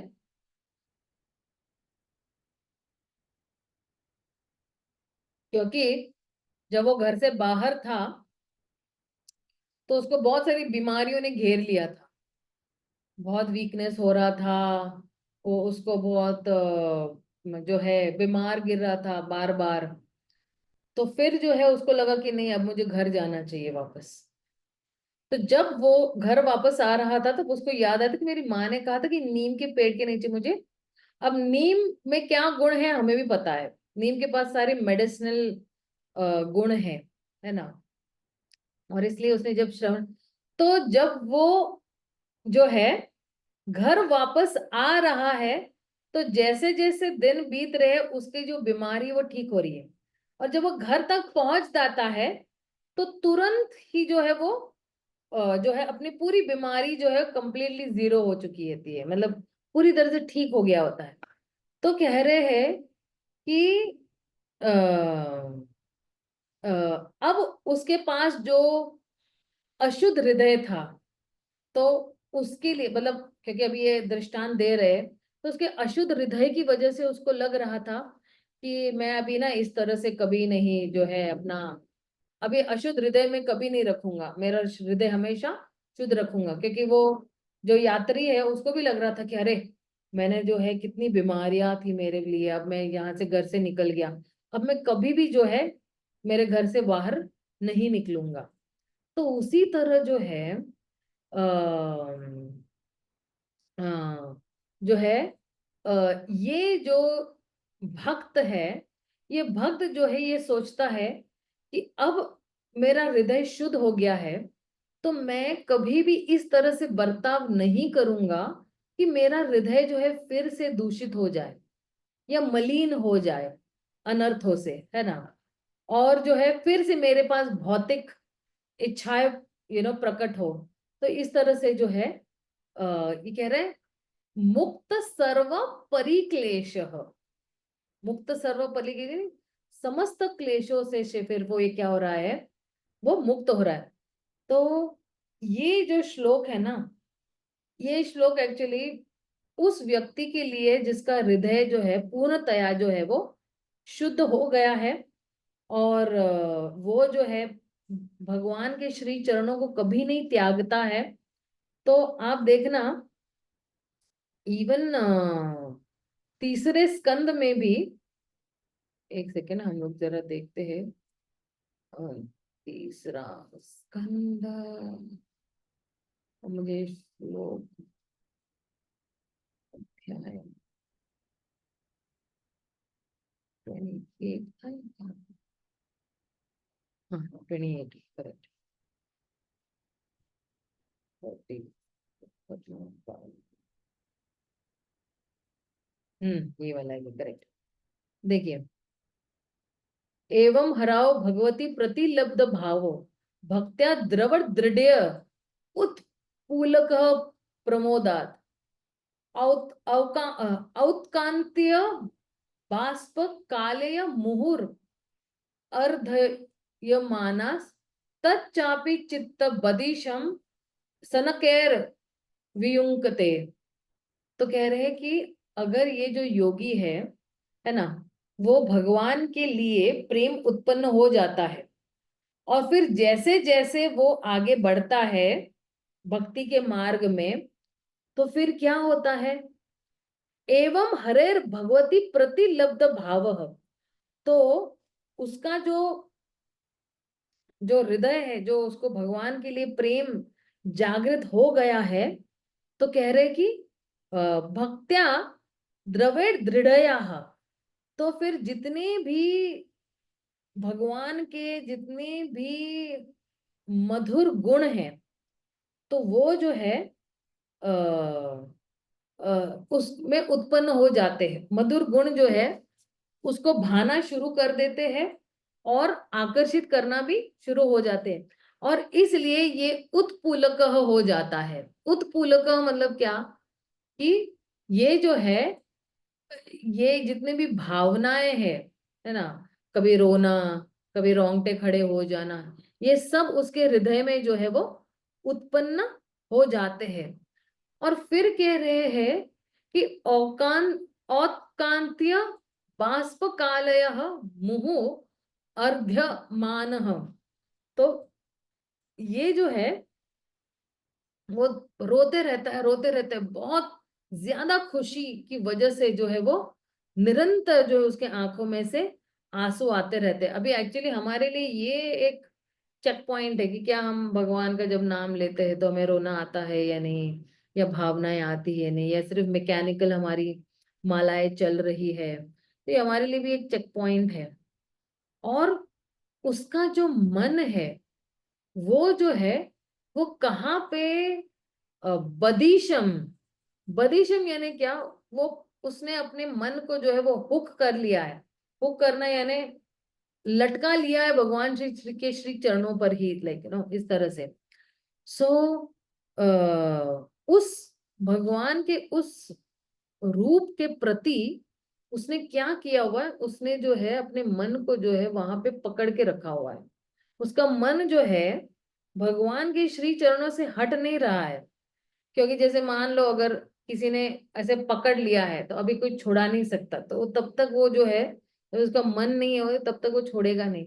इस तरह से जो है उसने अपने मन को जो है वो अटका लिया है भगवान के श्री चरणों में। तो और फिर जो है आ, ये व्यक्ति जो है वो क्या करता है, धीरे धीरे जो है, यहाँ पे देखिए क्या कह रहे हैं, सनके वियुंकते, फिर धीरे धीरे जो है वो भौतिक चीजों से या भौतिक कार्यकलापों से ये जो है वो अपने आप को दूर कर लेता है, विड्रॉ कर लेता है, यानी अपने आप को खींच लेता है। उसको भौतिक चीजों में कोई इंटरेस्ट नहीं है, जो कुछ भी वो करेगा आध्यात्मिक चीजों के लिए ही वो अच्छी तरह से करता रहेगा, क्योंकि उसका मन जो है वो अभी भगवान में लग चुका है। ठीक है, अब जो है अगले श्लोक पे जाते हैं। प्रभुपाद यहाँ पे क्या कह रहे हैं। हम्म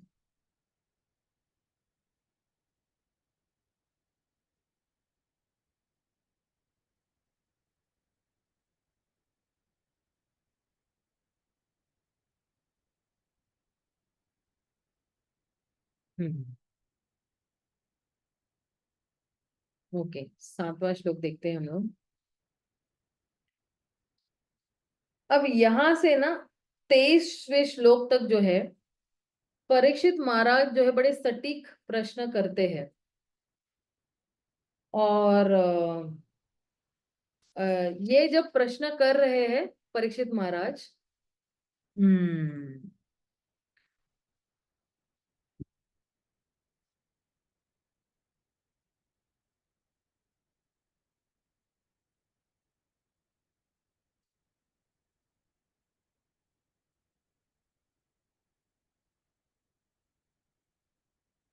यहाँ पे प्रभुपाद ने एक्चुअली छठे इसमें भी एक तात्पर्य में एक्चुअली क्या लिख रहे हैं प्रभुपाद, योगियों के बारे में लिख रहे हैं। हम्म ये थोड़ा समझाना पड़ेगा। तो तात्पर्य में मैंने अंडरलाइन तो किया है।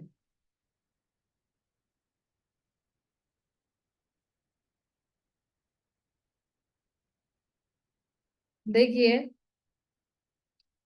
यहाँ पे है ना, ये वाले पैराग्राफ में प्रभुपाद ज्ञानी और योगियों के बारे में बता रहे हैं, लेकिन उसका ना मैं एक्सप्लेनेशन बता दे रही हूँ कि इसका एक्सप्लेनेशन क्या है। ठीक है, तो ये वाला जो श्लोक है ना, ये बता रहा है कि ये जो योगी है उसको लगता है कि जो है उसको लगता है कि मेरा हृदय जो है वो बिल्कुल शुद्ध है ना। तो मतलब हृदय शुद्ध है लेकिन व्यक्ति शुद्ध नहीं हुआ है। अब बोलोगे माता जी हृदय और व्यक्ति एक ही तो बात है, लेकिन यहाँ पे जो है कह रहे हैं कि एक ज्ञानी जो है उसको लगता है कि मेरा जो लक्ष्य है वो आ, निर्विशेष ब्रह्मन, निराकार ब्रह्मन जो है वो, तो उसको जो है अपनी सारी भौतिक इच्छाएं त्यागनी पड़ती है, उसके जितने भी इंद्रिया है, मन है, और फिर जो है उसका जो भौतिक मन भी है, उसको भी त्याग देना पड़ता है, इंद्रिया है। और फिर जो है उसको जो है सारे विषय इंद्रियों से बहुत दूर जाना पड़ता है। और जो है और फिर जो है उसको जो है भगवान पे ध्यान करना होता है ना। ये उसके जो है इसमें इसके अभ्यास में ये होता है, राइट। लेकिन ये ज्ञानी योगी या अष्टांग योगी जो है, मैंने लास्ट टाइम भी बताया था, पहले बताया था कि उसको त्याग देना पड़ता है।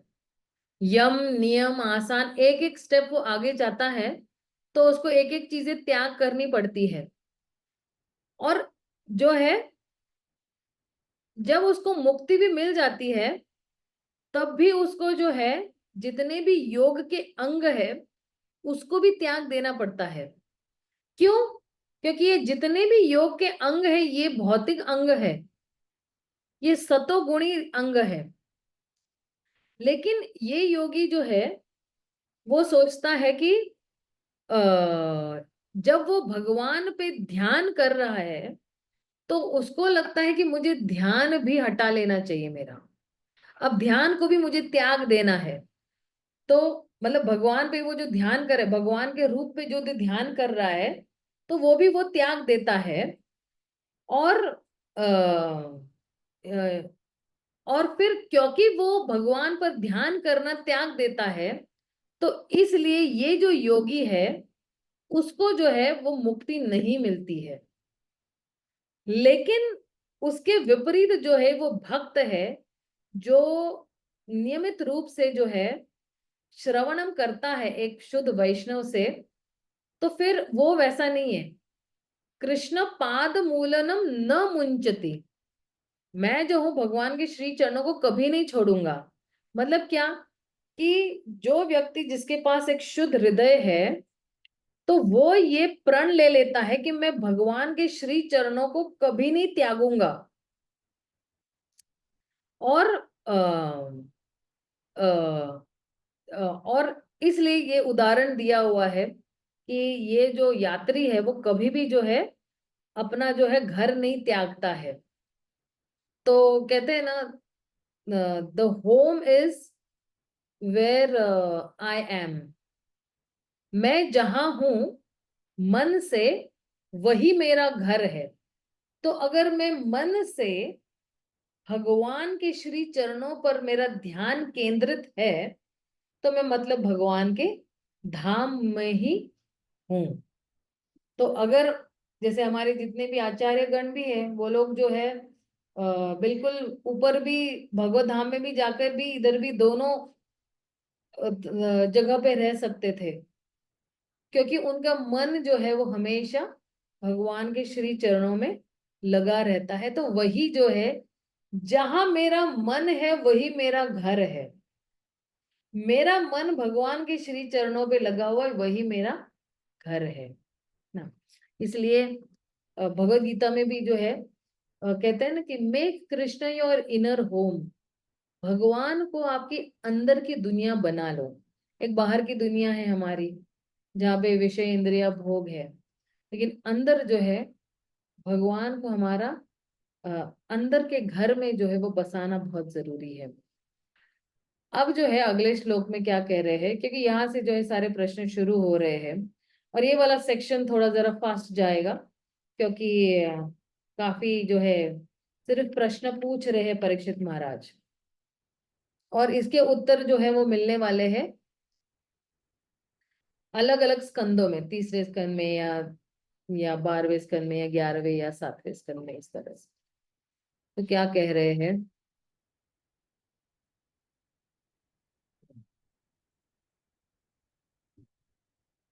यद्धातु मतो ब्राह्मण देहम देहारंभोऽस्य धातुभिः यदृच्छया हेतु नावा भवन्तो जानते यथा।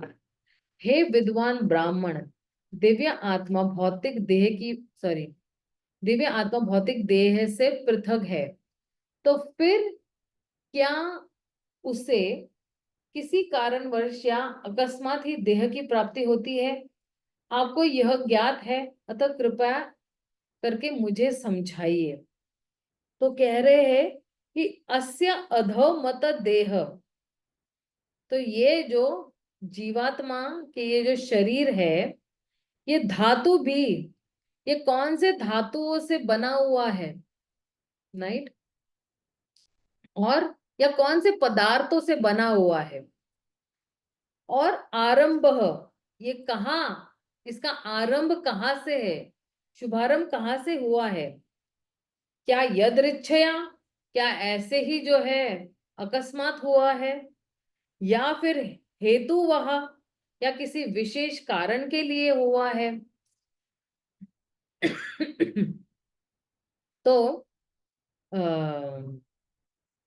तो इसलिए जो है, जब भी कोई भी जो है ना बात आती है, अभी ये देखो, ये जीवात्मा के बारे में एक्चुअली चर्चा हो रही है, राइट, और ये जो जीवात्माओं के बारे में चर्चा हो रही है, तो परीक्षित महाराज जो है वो पूछ रहे, क्योंकि वो जिज्ञासा कर रहे हैं,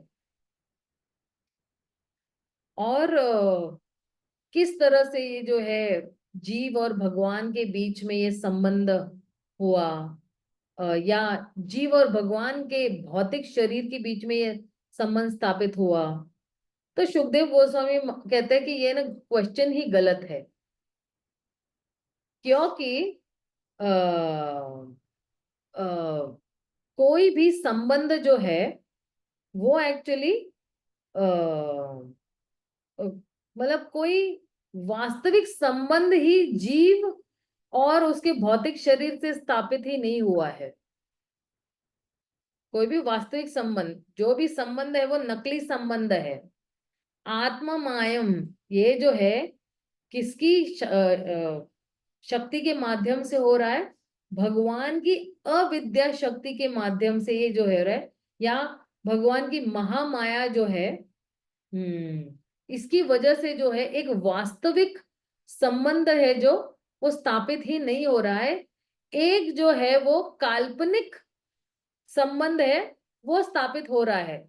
जैसे मान लो कि अगर कोई हम सपना देख रहे हैं, है ना, तो सपने में जो देख रहे हो सब कुछ काल्पनिक है, कुछ वास्तव में तो वो चल नहीं रहा है। तो उसी तरह ये जो जीवात्मा है, ये जो है ये वास्तविक संबंध नहीं बनाता है अपने भौतिक शरीर से, लेकिन ये सिर्फ जो है वो काल्पनिक रिश्ता बना रहा है अपने भौतिक शरीर से। और इसलिए जो है ये जो कल्पना जो है, इसको जो है पेट्रोल कौन दे रहा है? ये कल्पना को पेट्रोल दे रहा है भगवान की अविद्या शक्ति। और तो कोई पूछ सकता है कि अरे वास्तविक संबंध क्यों नहीं स्थापित हो रहा है भगवान और जीव और भौतिक शरीर से? तो क्योंकि जो है ये जो जीवात्मा का ये स्वभाव जो है वो क्या है? परस्य है। परस्य मतलब क्या? कि जीव जो है जड़ पदार्थ से भी श्रेष्ठ है। जीव जो है जड़ पदार्थ से भी श्रेष्ठ है, इसलिए संबंध स्थापित नहीं हो रहा है। और क्योंकि जीव जो है वो पूर्ण सत भी है और चित्त भी है, पूर्ण ज्ञान में है। और इसलिए जो है एक वास्तव वाला जो संबंध स्थापित कब हो जाता है कि जब जो है जीव पूर्णतया भान में आता है कि अरे जो है ये तो सपना ही है, एंड जो है फिर वो मैं सपना नहीं देखूंगा, राइट? और फिर जो है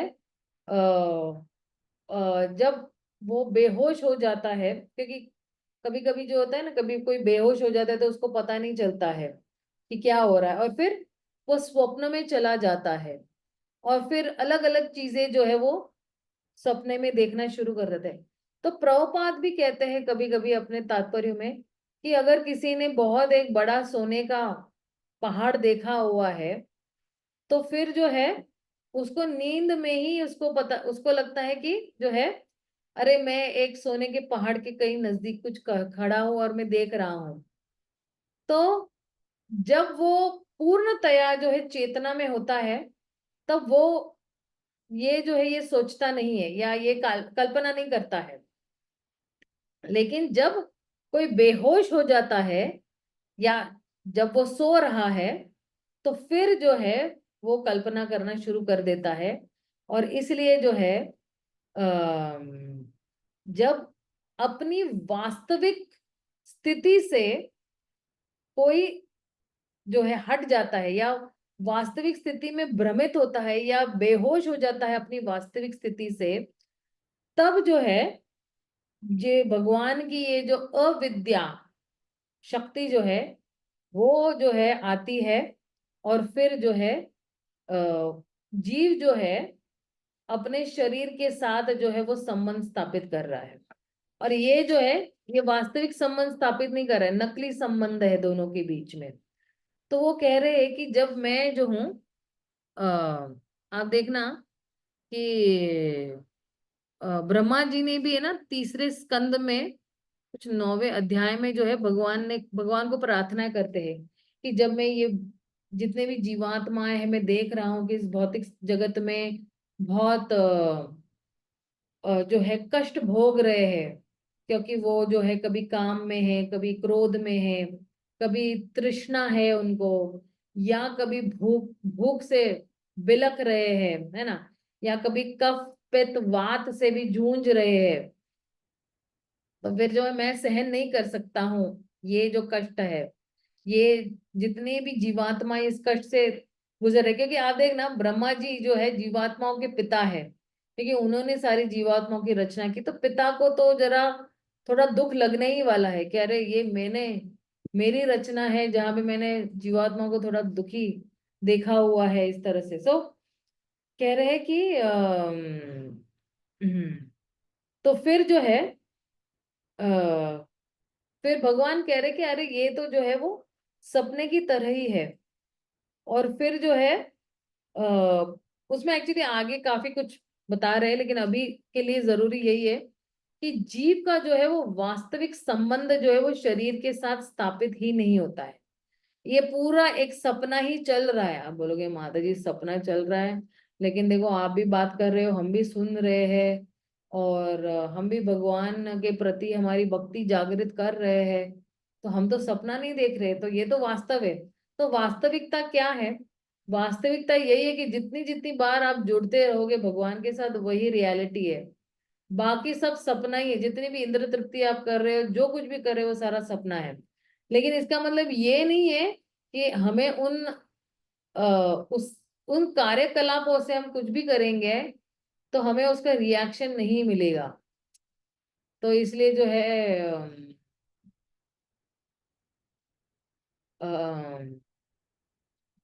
हमें जो है अ, इस तरह से हमें जो है अ, भक्ति करना बहुत जरूरी है।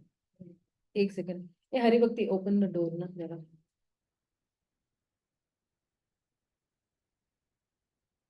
तो ये वाला जो प्रश्न है पूछते हैं।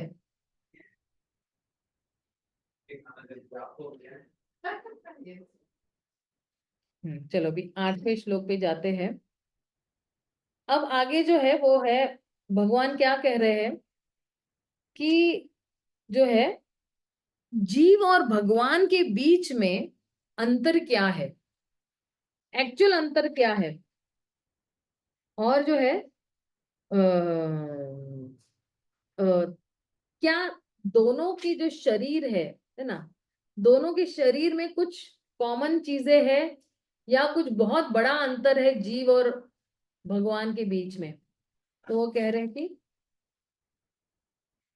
असित यद उदारत पद्मम लोक संस्थान लक्षणम यावन अयम वै पुरुषा या तावयत पृथक तावन आसव इति प्रोक्ता संस्थावयवनिव। तो क्या कह रहे हैं? यदि पूर्ण पुरुषोत्तम भगवान जिनके उदर से कमल नाल बाहर निकला है अपने माप के अनुसार विराट शरीर धारण कर सकते हैं, तो फिर भगवान के शरीर तथा सामान्य जीवात्मा के शरीर में कौन सा विशेष अंतर है? कुछ विशेष अंतर है क्या? जैसे कोई सोच सकता है कि अगर ब्रह्मा जी गर्भोदक्ष विष्णु की नाभि से निकले हैं, तो ब्रह्मा जी भी जो है चतुर्भुज वाले होंगे, राइट? और अगर हम भी सब जीवात्मा भगवान से आए तो हम भी चतुर्भुज में होने चाहिए। तो क्या कोई अंतर है क्या? है ना? जैसे अगर एक गाय का बछड़ा होगा तो वो गाय की तरह ही दिखेगा, या अगर एक बिल्ली का बच्चा है तो वो बिल्ली की तरह ही दिखेगा। तो प्रश्न यही है कि क्या सामान्यता है जीवात्माओं के शरीर के बीच में और भगवान के शरीर के बीच में, ये प्रश्न पूछ रहे हैं। तो आ, जब ये कह रहे हैं कि पुरुषः, है ना, और यद उदरात, जब यद उदरात कह रहे हैं तो उदर में से, है ना, कि किसकी उदर से जो है आ, आ, पद्म माँ आसिद, है ना, कि फिर ये जो पद्म है, पद्म यानी कमल है, तो किस तरह से आया हुआ है। और इति प्रोक्ता, तो इसका वर्णन भी हुआ है ना। और लोक संस्थान लक्षणम, ये जितने भी लोक संस्था लक्षणम मतलब क्या, कि ये जो विराट पुरुष है जो गर्भोदक्ष विष्णु के सीधे विस्तार है। हम लोग ने देखा था 5वें अध्याय में कि गर्भोदक्ष विष्णु जो है जो है विराट पुरुष जो है वो गर्भोदक्ष विष्णु के सीधे जो है वो विस्तार है। और फिर जो है आ, ये विराट पुरुष जो है, इसके पास जो है कोई भी जो है अ, जितने भी लोग है ना, वो लोग उसके अंगों की तरह है, लेकिन इसके पास है ही नहीं। और विराट पुरुष के पास तो सीधा जो है ये भौतिक रूप है जैसा गर्भोदक्ष विष्णु के पास है। तो क्या ये दोनों एक ही है? क्या विराट पुरुष और गर्भोदक्ष विष्णु एक ही है या क्या अलग है? तो इस तरह से जो है ये जो गर्भोदीक्षा विष्णु है ना, हम लोग ने 5वें अध्याय में देखा था कि गर्भोदक्ष विष्णु जो ये क्या करते हैं, अपने आप का विस्तार कर रहे हैं। हजारों हाथ, हजारों पैर, हजारों कान, नाक, हाथ, इससे जो है, तो इसलिए परीक्षित महाराज जो है यहाँ पे पूछ रहे हैं कि जो है विराट पुरुष में और ये जो जो है जीव है, उसके बीच में क्या अंतर है, क्या साइज का अंतर, क्योंकि विराट पुरुष तो बहुत ही बड़े हैं, हम लोग देख भी नहीं सकते हैं। मतलब जिन्होंने वो विराट पुरुष का चित्र ड्रॉ किया है तो उनको तो बहुत ही चट चट कोटि नमन है कि किस तरह से हम, जहां देखो भगवान की आंखें, जहां देखो भगवान के सिर है, जहां देखो आप भगवान के पैर है और फैले हुए हैं। तो फिर पूछ रहे हैं कि किस तरह से जो है ये जो है पॉसिबल है। तो प्रभुपाद अगर आप देखोगे ना, तो तात्पर्य में एक हाथी का दृष्टांत दे रहे हैं यहाँ पे।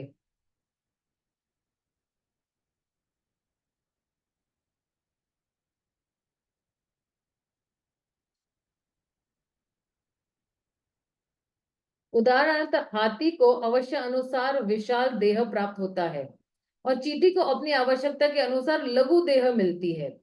इस तरह यदि भगवान ब्रह्मांड या किसी ब्रह्मांड के लोकों को समाहित करने के लिए विराट शरीर धारण करते हैं, तो आवश्यकता अनुसार किसी विशेष प्रकार के शरीर को धारण करने के नियम में कोई अंतर नहीं पड़ता है।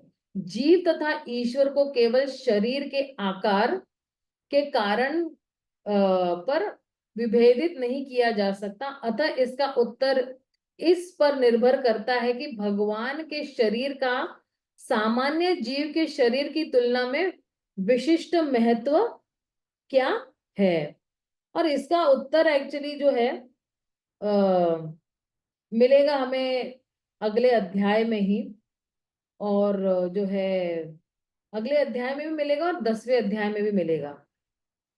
इस तरह से जो है कह रहे हैं कि हम्म दोनों के बीच में क्या अंतर है।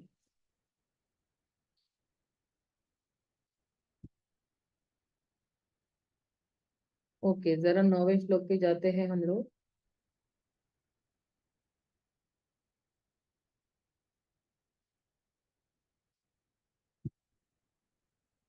अज सृजति भूतानि भूतात्मा यद अनुग्रहात् दृश्येन तद्रूपम नाभि पद्म समुद्भवः।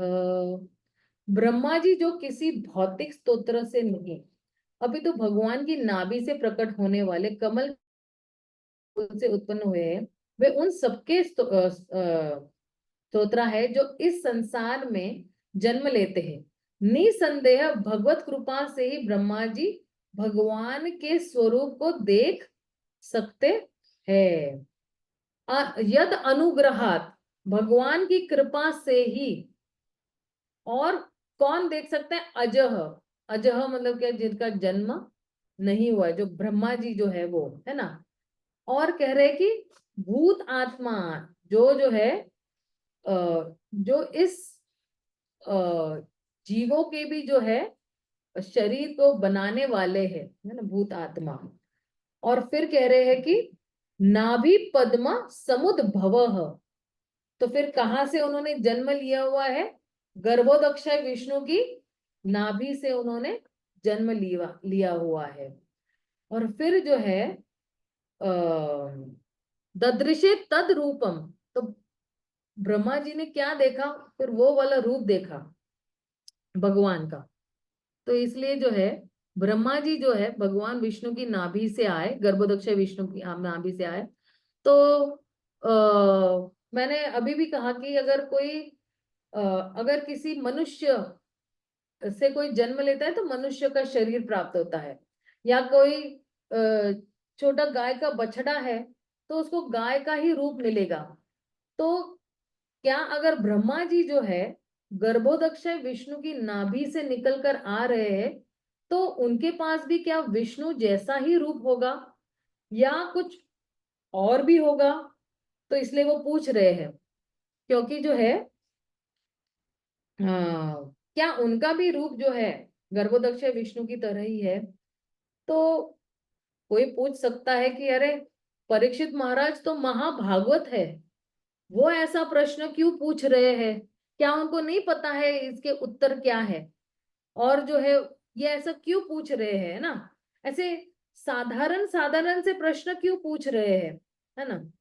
तो इसका उत्तर एक्चुअली, इसके एक्चुअली दो उत्तर है कि अगर हमें पता भी होता है तो जो है अगर वही प्रश्न जो है, अगर किसी साक्षात्कारी पुरुष से आता है उसका उत्तर, जैसे हम लोग भी भागवतम में बैठते हैं, है ना, हम भी सुनते हैं, तो मैं भी बहुत बोले अरे ये तो बहुत सिंपल प्रश्न है, इसका आंसर मुझे पता है, लेकिन फिर भी हम पूछते हैं कि अच्छा हाँ सुनते हैं, लेकिन कुछ अलग ही उत्तर मिलता है उन महाराज से या शुद्ध भक्त से।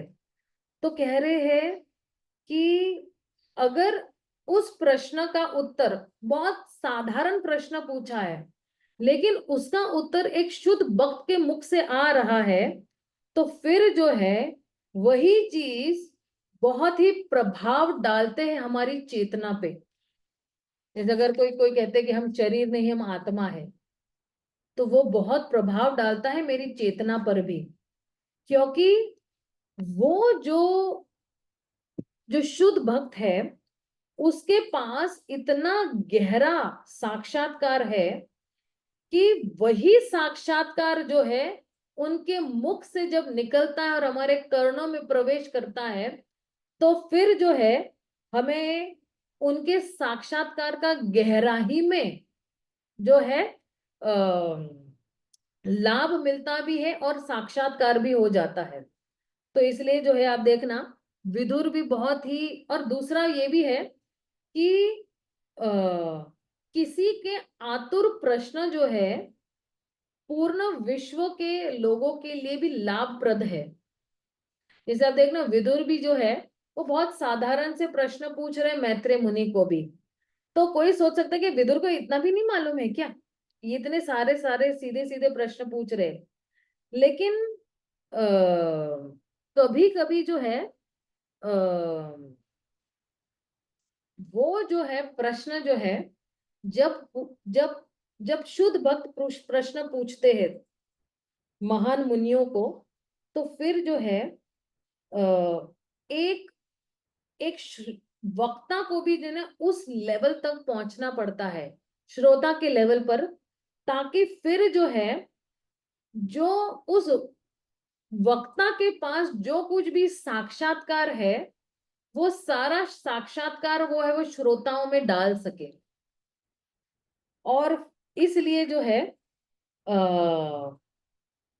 कभी कभी लग सकता है कि बहुत सीधे प्रश्न है, बड़े सरल प्रश्न पूछ रहे कोई भी, लेकिन आप अगर शुद्ध भक्त हमें कोई आंसर दे रहे या उत्तर दे रहे उसका, तो बड़ा गहराई में साक्षात्कार करके वो हमें उत्तर दे रहे हैं।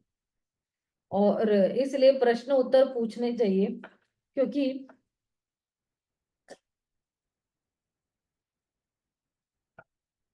प्रश्न पूछना ही मतलब ये है कि हमने बिल्कुल सावधानी पूर्वक श्रवणम किया हुआ है, हमने प्रयास किया हुआ है श्रवणम करने के लिए। ये एक्चुअली बुद्धिमानी की निशानी है, बुद्धिमान व्यक्ति की निशानी की वो प्रश्न पूछते रहेगा। तो इसलिए जो है परीक्षित महाराज प्रश्न पूछ रहे हैं, इतने सारे प्रश्न पूछ रहे हैं वो। हम्म हम्म फिर अगले वाले श्लोक में जो है पूछ रहे हैं, ये 10वें से हम लोग थोड़ा एंड करेंगे, ओके, क्योंकि मेरा भी एक दूसरा क्लास 4:30 बजे है actually, back to back classes है मेरे सैटरडे संडे। स चापि यत्र पुरुषो विश्व, सॉरी, स चापि यत्र पुरुषो विश्व स्थिति उभावप्याह मुक्त्वात्मा मयं मयेश शेते सर्व गुहाशयः। कृपया उन भगवान के विषय में भी बताइए जो प्रत्येक हृदय में परमात्मा और समस्त शक्तियों के स्वामी के रूप में स्थित है, किंतु जिनकी बहिरंग शक्ति उनका स्पर्श नहीं कर सकती है। बोले कि आप मुझे जो है वो जो है कारणोदक्षाय विष्णु जो है जो माया के भी स्वामी है। माया के स्वामी कौन है? कारण दक्ष है विष्णु। तो वो कहाँ पे जो है वो स्थित है, आप मुझे कृपया उनके बारे में भी बताइए। तो इस तरह से जो है, अभी इसका उत्तर भी जो है हमें तीसरे स्कंद में मिलेगा, पांचवें छठे अध्याय में है इसका उत्तर। और अगले अगले अध्याय में भी, नौवे अध्याय में भी एकादश श्लोक आता है इसका। तो उस वक्त भी इसका जो है उत्तर हमें मिलेगा। अच्छा, यहाँ पे जो है मैं विराम देना चाहूंगी। किसी का अगर कोई प्रश्न है तो आप पूछ सकते हो।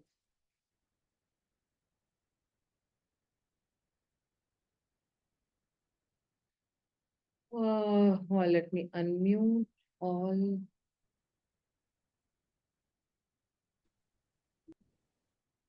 अच्छा, सुकुलिनी माता जी, हरे कृष्णा माता जी, दंडवत प्रणाम।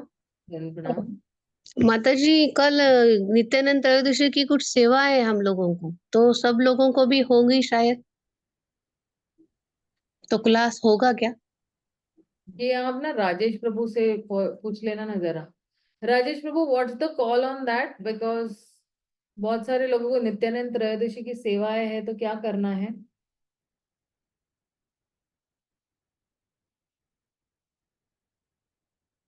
हरे राजेश कृष्णा। प्रभु। हरे हाँ। कृष्णा। हाँ, ऐसा अभी तक कुछ प्रभु जी से बात नहीं हुआ है मेरा।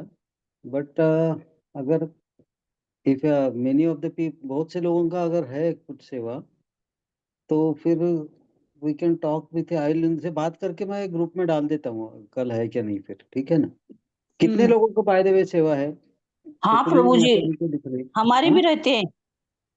अच्छा, कितने हैं एक्चुअली? क्या अभी मेरी भी तो रहती है, 16-17 अभिषेक की लोग हैं। सेवा रहते हैं। हाँ, हाँ। कितने लोग हैं? एक या दो है ना, तो फिर कंटिन्यू हाँ, कर सकते हैं क्लास को। लेकिन अगर सभी की है या 80%, 90% है, तो फिर जो है हम जो है क्लास को फिर नेक्स्ट सैटरडे रख सकते हैं। जिनकी जिनकी सेवा है मेरी हाथ भी ऊपर रहती है। कीजिए प्लीज। हाँ किनकी प्रभु जी, किनकी मेरी सेवा भी है? रहते अच्छा, हैं। सभी की सेवा है, बाप रे, सभी की है। तो ठीक है, इन दैट केस अगर सब लोगों की सेवा है तो in that case will postpone the class to next Saturday, next ठीक है ना। सैटरडे। ठीक है, चलेगा इट इज चलेगा। A consensus within teacher and coordinator, isn't it? Hmm. Yeah, ठीक है। अच्छा, I drop down the message मुझे, अकॉर्डिंगली। लेकिन हाँ फिर जो है हम लोग, आप जरा मैसेज डाल देना कि कल हाँ, कोई क्लास नहीं होगी, तो फिर है ठीक ना, हो सकता है, ठीक है ना। है। ओके। किसी और का कोई प्रश्न है तो पूछ सकते हो आप।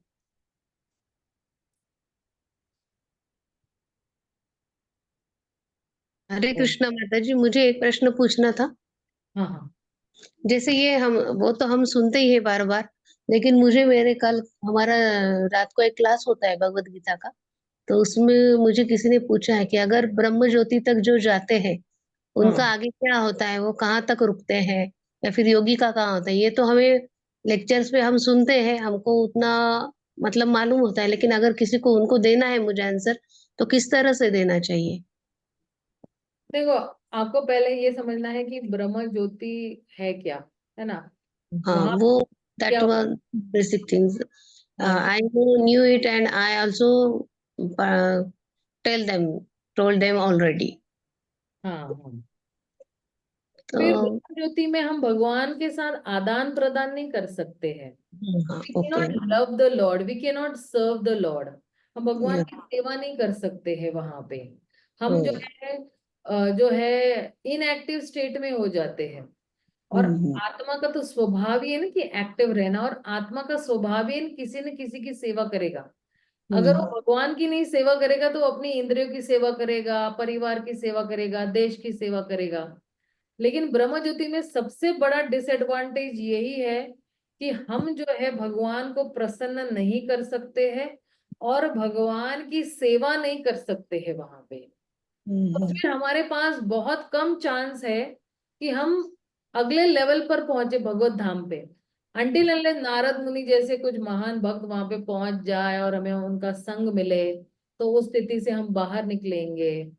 और फिर जो है भगवान की सेवा करेंगे या उनको प्रसन्न करने की कोशिश करेंगे, या नवदा भक्ति के जो है 9 अंग जो है पालन करेंगे, तो फिर हमारे पास कुछ पॉसिबिलिटी। लेकिन वहां पे हमको चांस है, अगर कोई नारद मुनि जैसा भक्त मिले तो वहां पे हम नवविधा भक्त कर सकते हैं, अगर मिले तो ऐसा कोई। वहां से निकालेंगे आपको, उस ब्रह्म ज्योति से बाहर निकालेंगे आपको। वो कैसे, क्यों निकालेंगे वो, मतलब वो हमें क्या क्राइटेरिया लिखाएंगे, क्यों? मेरी मर्जी। लव मात्र साधु संग सर्व सिद्धि होए। देखो, जितने भी महान भक्त है ना, उनकी अहेतु की कृपा चलती है हमारे पर।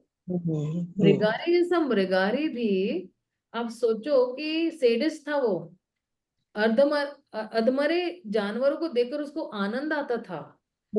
ऐसे व्यक्तियों का भी नारद मुनि ने उद्धार किया हुआ है। यस। नारद मुनि का भी यही मूड एंड मिशन है कि सभी जीवों को भगवान के श्री चरणों तक ले जाना है। तो नारद मुनि आएंगे और उस स्थिति से हमें बाहर निकालेंगे, इस ब्रह्म ज्योति से ही सीधा बाहर, क्योंकि वहां पे हम कुछ भी नहीं कर सकते। आप यही सोचो, ब्रह्म ज्योति मीन्स एन एम्प्टी रूम, जहां पे सिर्फ रोशनी है, जहां पे सिर्फ खिड़कियां, लेकिन आपको एक ही जगह पे बैठना है और कुछ नहीं करना है। आपके पास वो शरीर ही नहीं है, वो लिम्स ही नहीं, वो अंग ही नहीं है जिसके माध्यम से आप कुछ कर सकते हो। तो फिर क्या करेंगे हम? जीव जो है, आत्मा फ्रस्ट्रेट हो जाती है जब उसको किसी की सेवा करने का मौका नहीं मिलता है, या अपनी खुद की ही इंद्र तृप्ति करने का मौका नहीं मिलता है, तो बिल्कुल फ्रस्ट्रेशन में चला जाता है। और इसलिए जो है, अगर कोई नारद मुनि जैसे अच्छे भक्त आते हैं तब कुछ हो सकता है पॉसिबल, अदरवाइज कोई होप नहीं है। वो चलता रहेगा, उसको हजारों हजारों वर्ष तक बेचारा ब्रह्म ज्योति में ही रहेगा फिर वो। और ब्रह्म ज्योति से वापस भी आ सकता है जब उसकी ये खत्म हो जाए, हम्म। राइट। फिर से पुनरअपि जन्म के चक्र में पड़ेगा। हाँ, राइट राइट राइट। ओके। और अगर योगी, योगी का भी यही सेम? सी, योगी का एक्चुअली क्या है, वो योगी का एक अलग स्टेटस है।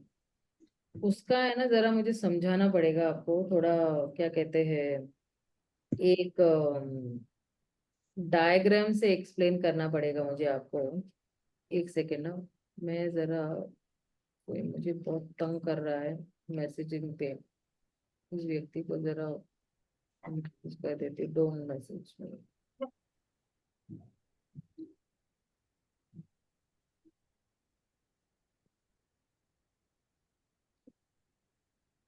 यहीं पे मैं जरा समझा देती हूँ आपको कि अब आप देखना, ये जो, ओके वो कनेक्टेड ही नहीं, मेरा पेन।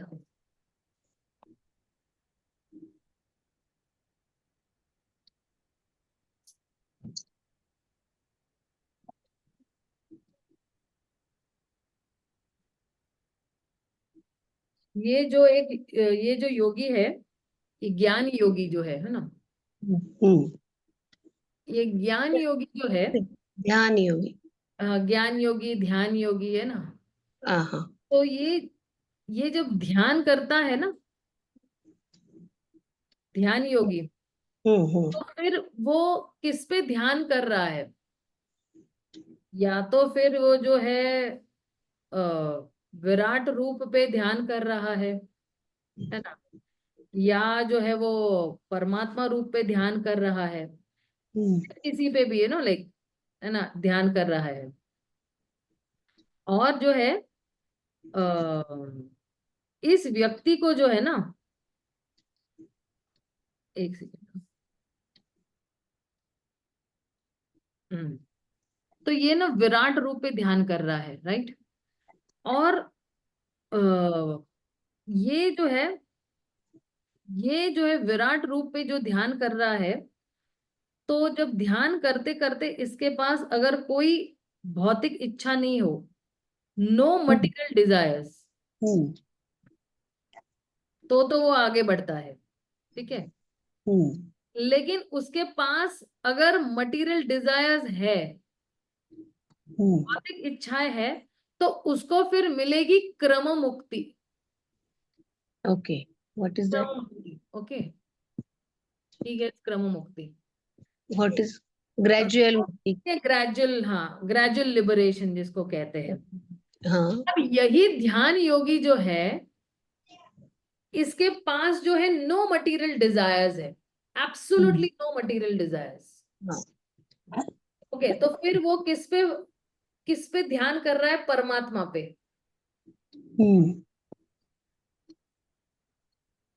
जब ये परमात्मा पे ध्यान कर रहा है और उसके पास कोई मटेरियल डिजायर्स नहीं है, और ये अपने परमात्मा का ध्यान नहीं छोड़ता है, तो फिर वो भक्ति योगी कहलाता है। ओके। भक्ति योगी। ओके, बट अगर उसका लक्ष्य जो है ओनली लिबरेशन है, मुक्ति, तो मुक्ति मिल भी जाएगा। He will get that मुक्ति also। एंड ये विराट रूप वाला भी जो है ना, हाँ। जिसके पास नो मटेरियल डिजायर्स है, तो ये एडवांस करेगा ना, तो इसको भी मुक्ति मिलेगी। He also will get mukti because he is anyways meditating on the Virat Roop only of the Lord, right?